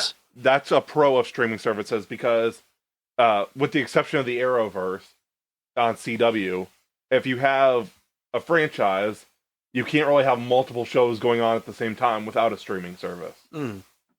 I think that changed with streaming services because it's owned by a studio, so they know, hey, we're going to make money off this franchise, let's just milk it. Yeah. For better or worse. Honestly, all the DC Universe shows were good. Yeah. Yeah. No, I'd say so. And some of them got transferred to CW, some HBO Max, and unfortunately, we lost Swamp Thing in the process. It was so good. Yep. Both of the horror shows got canceled after one season. Swamp Thing and Constantine. Yeah. Yeah. And they were both incredible. But one of the cons I have, actually, let's go back to pro. I'll do all the pros first. There is you're allowed more creative freedom with a streaming show than TV. Yeah. Because you get like the HBO level, like you could add whatever language or whatever you need to in it, so you could do more mature stories. Yes. Budget, because you spend more on budget on streaming shows than any other network except for premium. Yeah. And one of the things with that is Isaac Asimov's Foundation. Do you guys know that? I don't think I ever heard sounds of it. No. familiar. It's a TV show on Apple now. Okay. Oh, okay. That was, the books came out in the 40s. Yeah. It was considered unfilmable. James Cameron, Steven Spielberg, George Lucas all said it was impossible to film because of how expansive the story was. Mm-hmm. If I remember reading right, Apple gave it a guaranteed 7 seasons with 10 episodes each. Okay. Each season has a time jump to cover the whole story. Mm. No network TV would have ever done that. Probably not even any premium channel like HBO would have done that. That's purely a streaming thing, I feel. Like, I don't think anybody else would have ever gave it that. Yeah. And Netflix is doing one later this month. I'm not sure if it's going to be an American version because the book takes place in China. Mm. It's called The Three Body Problem. It's another big sci-fi novel. Okay. And it's giving it 1 season, but 24 episodes, an hour long each. Netflix is? Yes. That's insane. Yeah. It's because it's 1 book. There's no sequel or anything. Yeah. But it's a really long book, so they're just giving it an because obviously with TV shows now you could do more with, as long as you got the budget, you could do a lot more with a TV show than a movie because it's a time length. Yeah. So that's a good thing about streaming too, because you got the high quality TV shows. You can do books that are longer and encompass it more. Mm. Like one coming up that they've been working on for a while. They made a movie. The movie did bad, because Stephen King's The Dark Tower. Okay. Yeah. It was I think there's 10 books. Steve said, Yeah. and they encompass the whole book series into an 1.5-hour movie. Yeah. Yeah. Apparently they're doing one season per book. Okay. Wait. Sorry. Hold on. Dark Tower is going to be Netflix? Amazon. They've been working on it for a while. There's nothing like set in stone for cast or anything yet, but they've been like writing and stuff. Okay. And then same with it was never a movie, but another example of a season book. That show I really love, The Expanse, which I was watching earlier. Yeah. They did they took, even if it wasn't the full season, like they might do a half season to cover a book, just to like get everything out from the book and Yeah. So yeah, that's another reason, and that had higher budget too. It actually started on Sci-Fi Channel, and Sci-Fi canceled it. Amazon picked it back up for another 3 seasons. Okay. But yeah, that's another pro. Con is TV shows don't run as long either, episode length or seasons. Unfortunately, yeah. Smallville ran freaking 10 seasons. Yeah, 10 seasons, a little more than 20 episodes per season. Yeah, it ended up with 217 episodes, I believe. Yeah. Freaking some CBS shows, like NCIS is like 22 seasons. Yeah. Like, it doesn't need to run that long, but like, I miss when we get... Be careful, my parents love NCIS. So do my parents, I don't give a crap. I miss when we get 5 to 10 seasons for a show. Right. Yeah. Even if it was still the reduced episode length, the 10 to 13 episodes. I'm devastated Titans is ending with 4 seasons and I think less than 50 episodes. Yeah.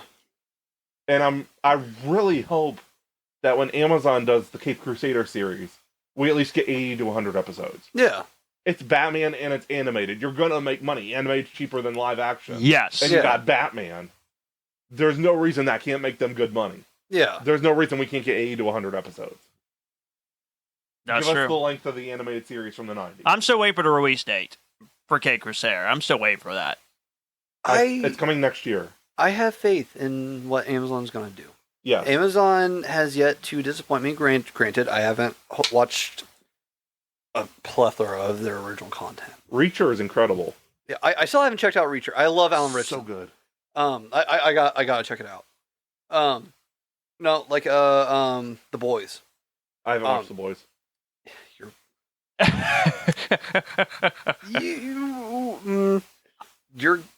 It's gonna be a little bit too much for me, I bet. It will be. Even if you look up like parts to skip in episodes, it's still going to be a bit too much. Yeah. There's literally an entire nudity episode Yeah. in this latest season. I've called heard that, Hero Still a great fuck. Sorry, hold on. I gotta say my favorite fucking line to come out of The Boys. And it came from the series creator, Eric Kripke. I believe that's who created The Boys. And it comes from off screen. It stares at Mother's Milk, and you see Mother's Milk, and he's like, "I need to go in there. I need to get like a clean shirt because there's this guy that had like lube or something." And he touched like his back, and he is a germaphobe. Oh, But like he no. like pulls open the doors, and he just, I'm not gonna say what hits him, Oh no. but bodily fluid. Oh. It like coats him, and he's just standing there. And right when it gets thrown at him, all you hear is throwing ropes. And it was from the Boys creator, Eric Kripke. I fucking love it. Boy. And like right after, you hear him go, "Eat it up, baby bear." Or like something like that. No, The Boys is great. The Boys is great. So I have confidence in what Amazon is going to be doing for the future. The Boys turned out fucking great. If they give even just an ounce of the creativity and like limitlessness that they did with The Boys, oh dude, it's going to be great. Matthew, if you could survive Peacemaker, you might survive The Boys. Yeah, you could. Yeah, no, it's hyper violent. The way that Peacemaker is. Yeah. But there's A lot more stuff to If it. it makes Yeah. you, if it makes you any better, Matthew, I'll watch it with you. We'll get through it Yeah, together. dude, I'll drive an hour here to watch the boys we with binged you. through Peacemaker. We can certainly binge through the boys. Yeah, dude, I shit you not. I will drive an hour to watch the boys with you. Amazon's Come building join quite the party library. then, I Dyllan. fucking love the boys. Amazon's building quite the superhero library. It does. They've got Yeah. Invincible, The Boys, Keep Crusader. They just they got 2 little kids Batman shows now that they've just added. Yeah, Merry Little I was Batman. wondering if we were going to talk about the little Batman. And then they're the Spider-Verse shows.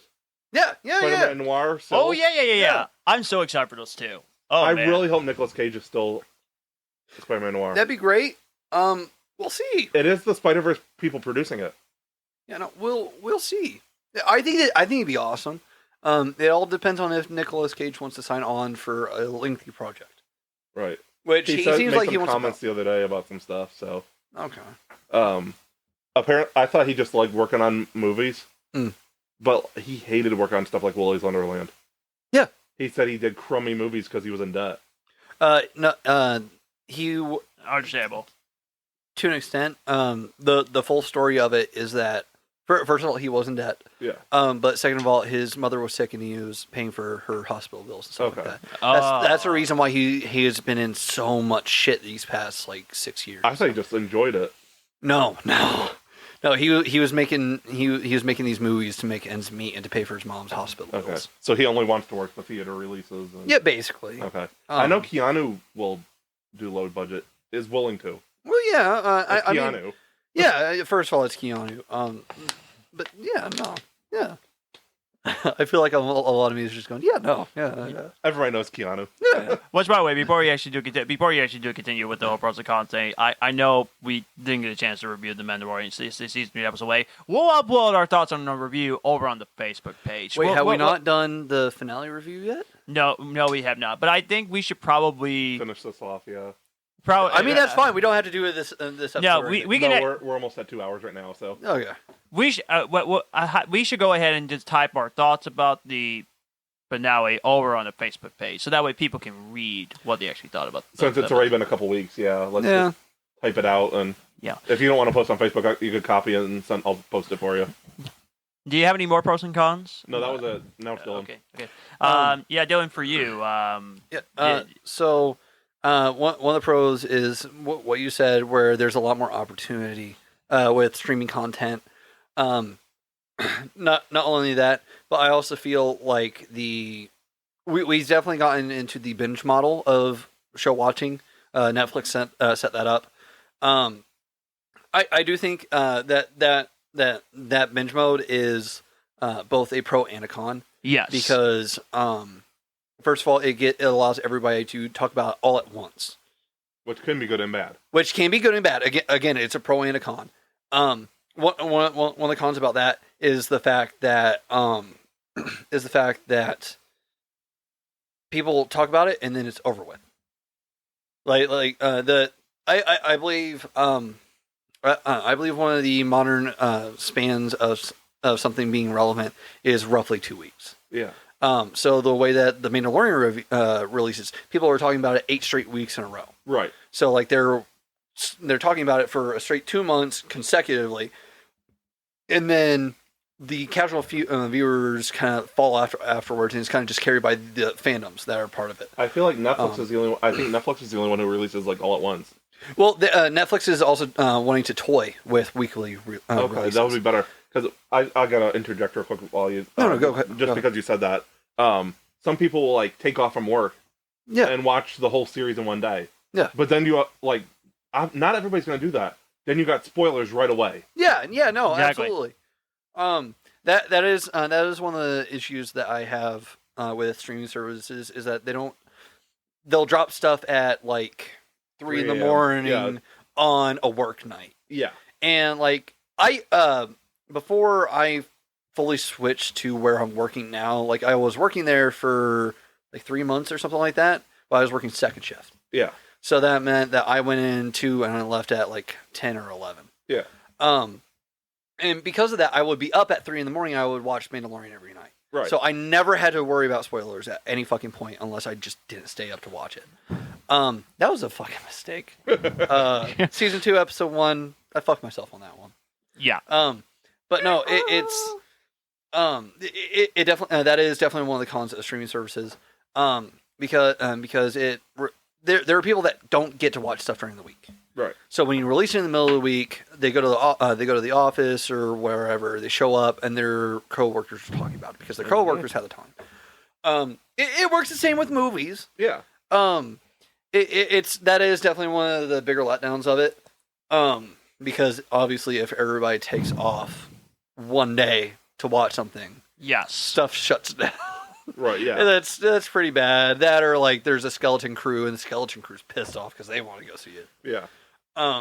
At least there's one positive thing. If the power goes off, you still have good internet service on whatever phone you actually use, and you can actually watch any show on streaming services while the power is out, which is good. Yeah, that's definitely the idea of it being more mobile. That is a serious pro of it. That's true. Yeah.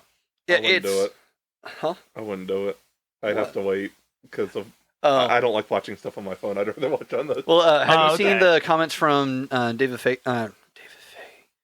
Feige? No.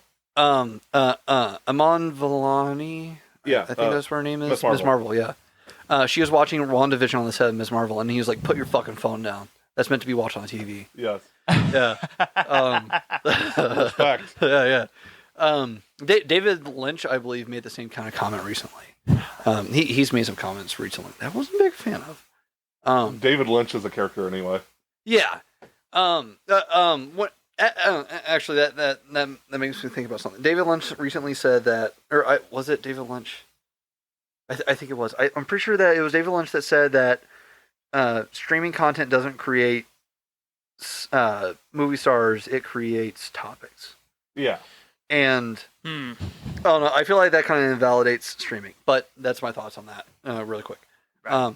One of the other pros is, like I was talking about earlier, it provides streaming provides people the ease of access that they require. Yeah. Like during COVID, like I said, streaming movies that would have been in theaters to home devices saved the industry. Yeah. It did.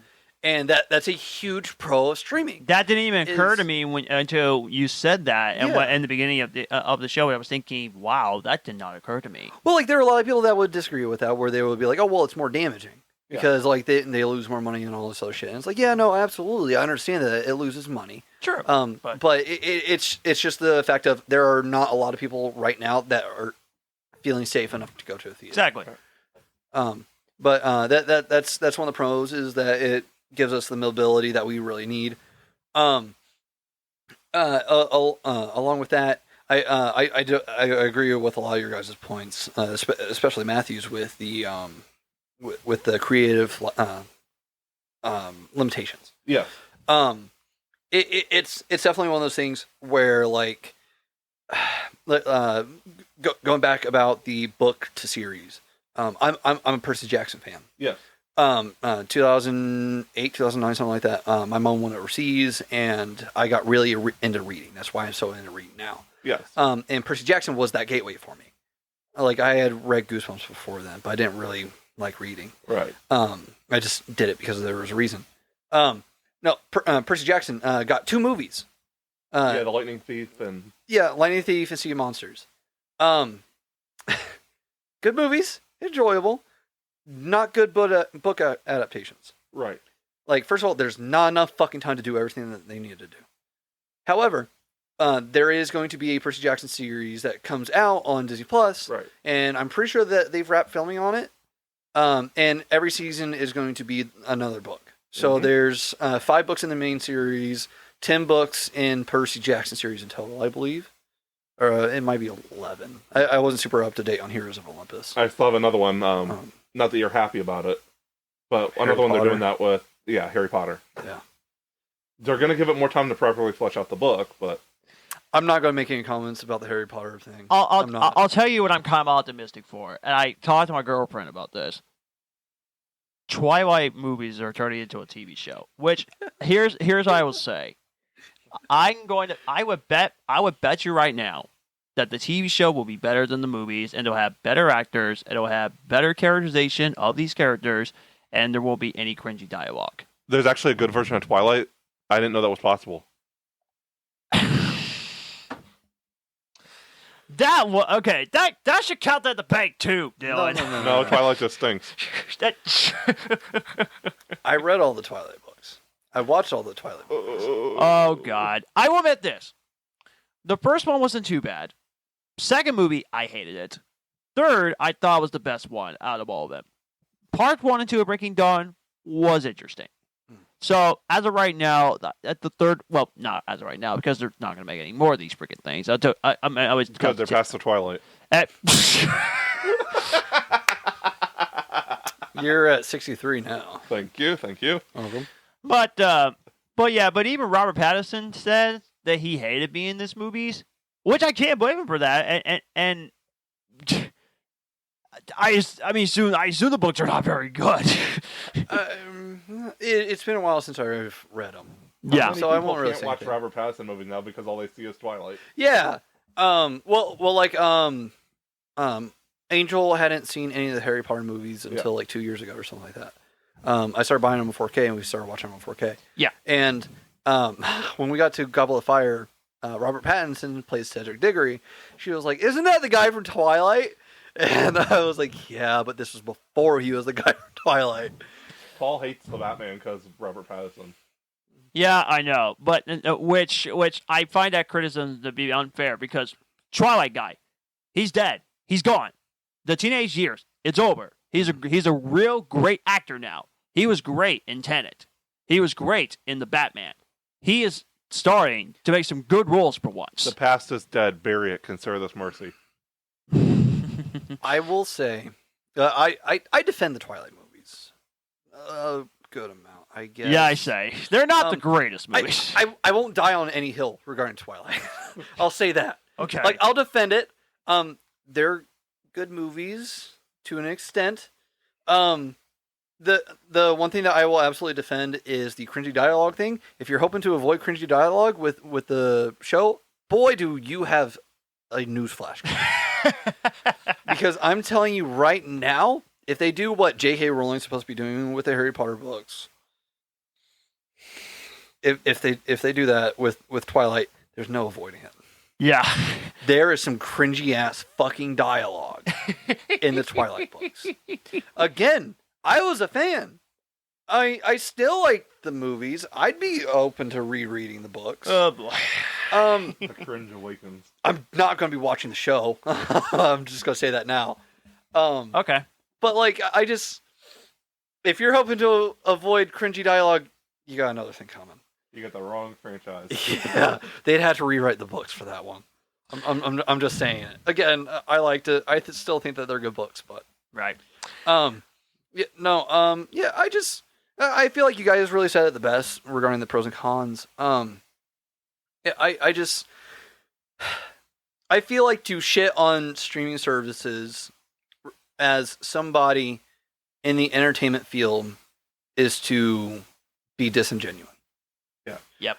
Because there are a lot of people that are like streaming services don't do what movies do and all this other shit. And it's like, you're all telling the same fucking story. You're all doing the same thing. Finn Wolfhard became a star because of Stranger Things. Same for Millie Bobby Brown and everybody else that was on Stranger Things. They all became stars because of it. They got movie roles because of it. Yeah.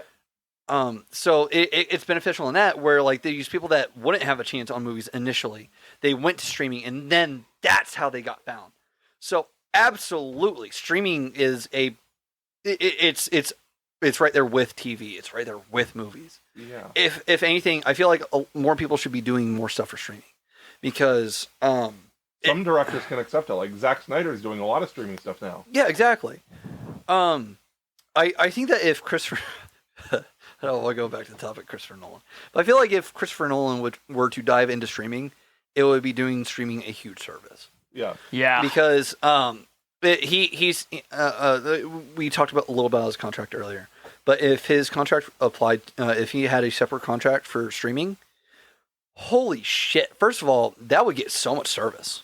Do you think he would do Like, just the streaming name movies or Do you think he could do a streaming TV show? I don't think I've ever seen him do anything on shows. He's probably done He hasn't. something. He hasn't? No. His brother has, though. Yeah, his brother. Could you imagine? Westworld, a great example of that. Oh, I didn't know that Westworld was... Okay. Jonathan Nolan worked on that, yeah. Okay, But I didn't know that. Can you imagine a Christopher Nolan like sci-fi TV show? Yeah, no, that'd be insane. I really Or do even think... a miniseries. I think that... I think that people in the entertainment industry are, or especially people who have been around longer and have been praised more, do have this bad taste in their mouth for streaming. And again, like I said earlier, I get it. That's your job. Like, you probably feel a little bit threatened about it. That's fine. You don't have to be ashamed to admit it. But I do think that if a lot of these great minds that are shitting on streaming actually dipped their toes into streaming and did stuff for streaming platforms, not only would that benefit the platform itself, but it would also reach another audience. Right, because some people only do streaming stuff. Right. Not everybody goes to the theaters. And it ties into that mobility thing. Yes. But Some people only like TV shows. some people only like TV shows. Exactly. So, like, you could introduce a lot of people to this, to your medium by stepping into another medium. Right. And it's just one of those things where I think that a lot more people have to be open-minded regarding streaming. I guess people could say the same thing about AI. They could say the same thing about other digital goods. Yeah, I don't want to get on that subject. That's a whole nother ballgame. Yeah. I got a story to tell you later. Here's the bits. Swing to the bits. You know, a lot of people should keep an open mind regarding streaming. I definitely think that. I think that out of all those people that need to keep an open mind for streaming, it should definitely be creatives above everything else. Yeah. Because if you're not open to creating on another medium, Right. I feel like at that point you have to kind of question yourself as a creator. Yes. Because for example, and this is my last point. For example, I love this writer, Alyssa Wong. I just know her as Crash Wong. Okay. She does the Dr. Aphra comics for Star Wars. Okay. Fucking great comics. My favorite thing out of Star Wars, at least in comic format. Yeah. Cannot wait for Aphra to end up coming to live action, if she's alive by the end of these comics that were. And Ooh. we don't know. She's escaped death a couple times. There's only so many times that you can. Yeah. No, she had only done comics up to a point. She had only been writing comics up to a point, but she's actually diving into full writing. She's writing a I forget her pronouns. But she's writing a High Republic short story for a book that's coming out in September. And this is her first time dipping into that medium. And I feel like to do something like that, you had to have that open mind. And yeah, she has all these people that she's friends with in Star Wars media, where they're like, yeah, no, we did the same thing, or like we did the opposite, and all this other stuff.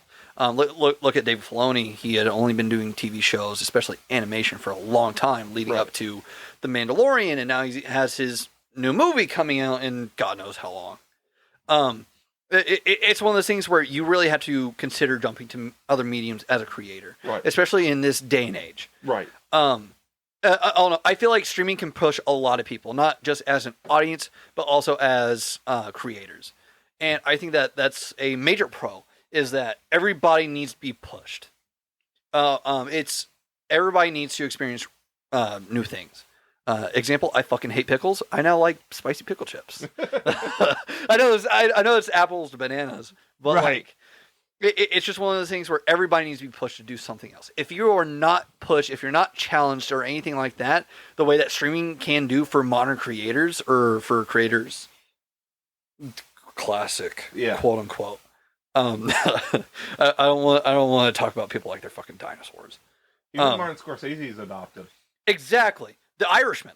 Yeah. Martin Scorsese did it. Martin Scorsese is known for not liking a lot of modern practices. Right. No, it's people need to be pushed to do that kind of shit. And I'm pretty sure that Martin Scorsese has another thing coming out for Netflix, right? No, Killers of the Flower Moon will be on theaters and Apple. Okay. Yeah. Yeah, no, it's like that. Like, people need to be pushed. People need to try these new things. And I feel like a lot of the hate that major entertainment names give to streaming services, not only is it not deserved, but it's also coming from a place where I don't think they quite understand it. Yeah. And I don't think they're quite ready to accept People it. hate what they don't understand. Exactly. It's just kind of that fear. And again, I get it. You're going to be worried about your job, but it's also one of those things where if people didn't adapt to streaming, they were going to die themselves. Yep. Figuratively. Yeah. But Yep. yeah. Yeah. I got one more point I thought of while you were going. It's also a pro. It's for movies, TV shows, music, whatever. Another pro for streaming is you've got not just the originals, but the library content. Yes. It does a kind of dual point. But like before, like with cable, you'd have to wait for a movie to come on cable. Yeah.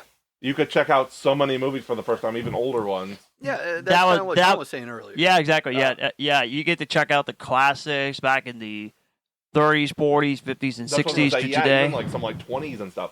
HBO Max, I watched something from 1902. Yeah.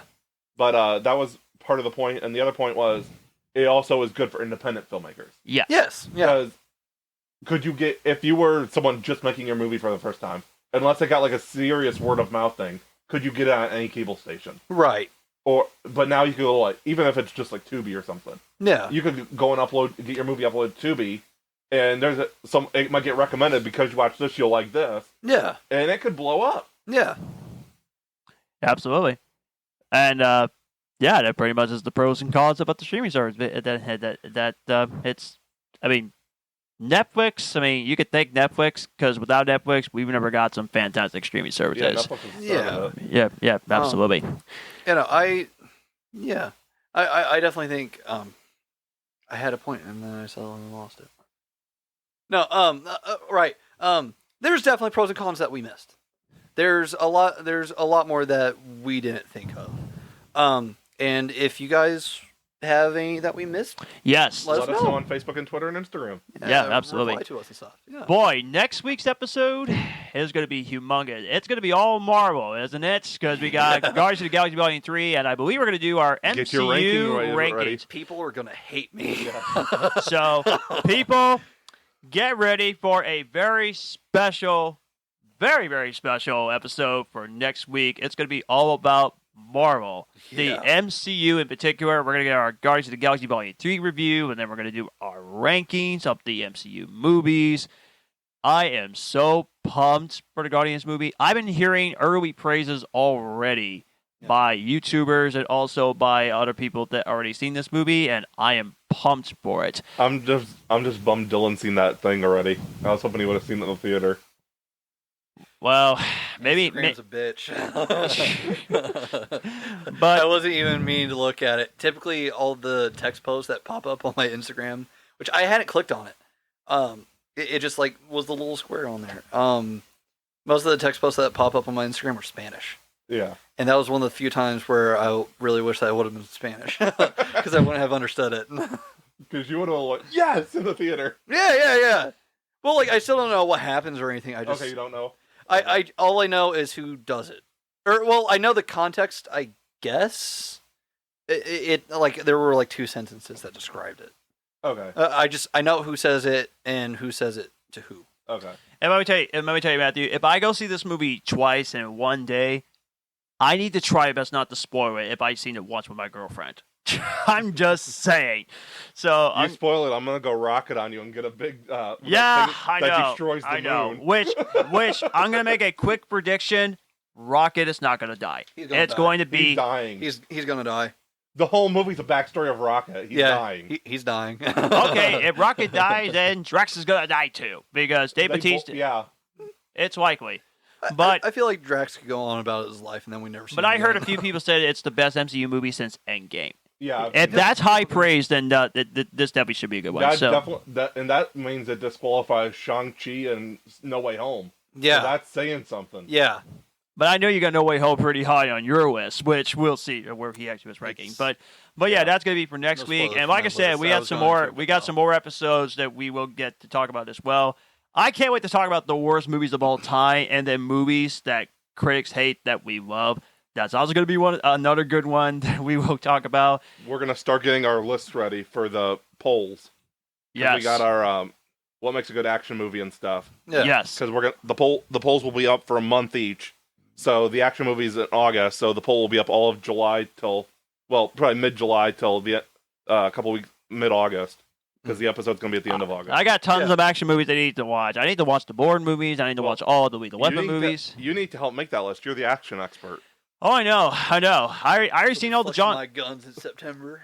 I already seen the John Wick movies, and I pretty much has let's see, John Wick. Already seen all the Die Hard movies, which Die Hard 5 is not terrible. People, can we calm down? 5 is not that terrible. And no, when we do September, that doesn't mean we just fill out a whiteout board with Star Wars only.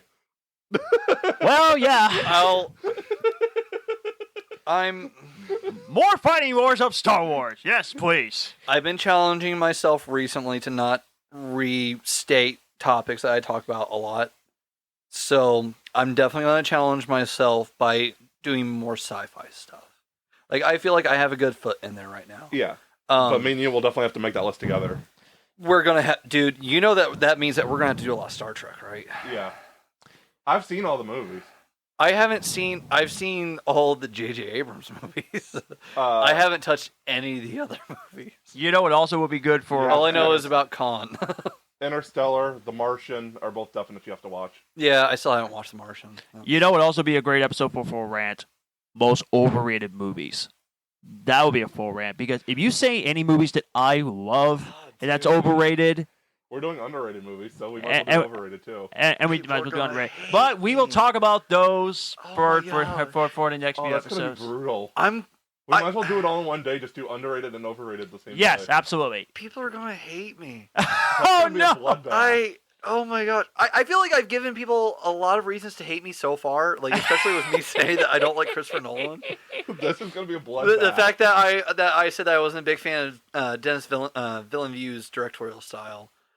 A lot of people hate me. I just know it. I haven't gotten any hate mail, and I'm very grateful for that. It probably helps that I don't look on Facebook. Do you hate Zack Snyder too to top it off? No. Okay.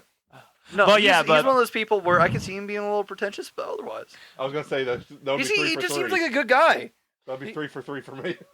But Matthew will give you the update of when we'll talk about most overrated and underrated. Let me know, because I cannot wait. I'm going to wait for that. But anyway, next week, all MCU, all Guardians, pretty much all Marvel. So thank you so much for listening. Thank you for all the appreciation. Don't forget to check us out on Instagram, Facebook, Twitter, all of our audio services, Apple, Spotify, Amazon. We're pretty much everywhere. Again, we appreciate the support. Again, over 400. It's astounding. Let's keep the success going. It's, like the channels too as you get on there. Like, share. Yes. Also, make sure to check out John's OnlyFans.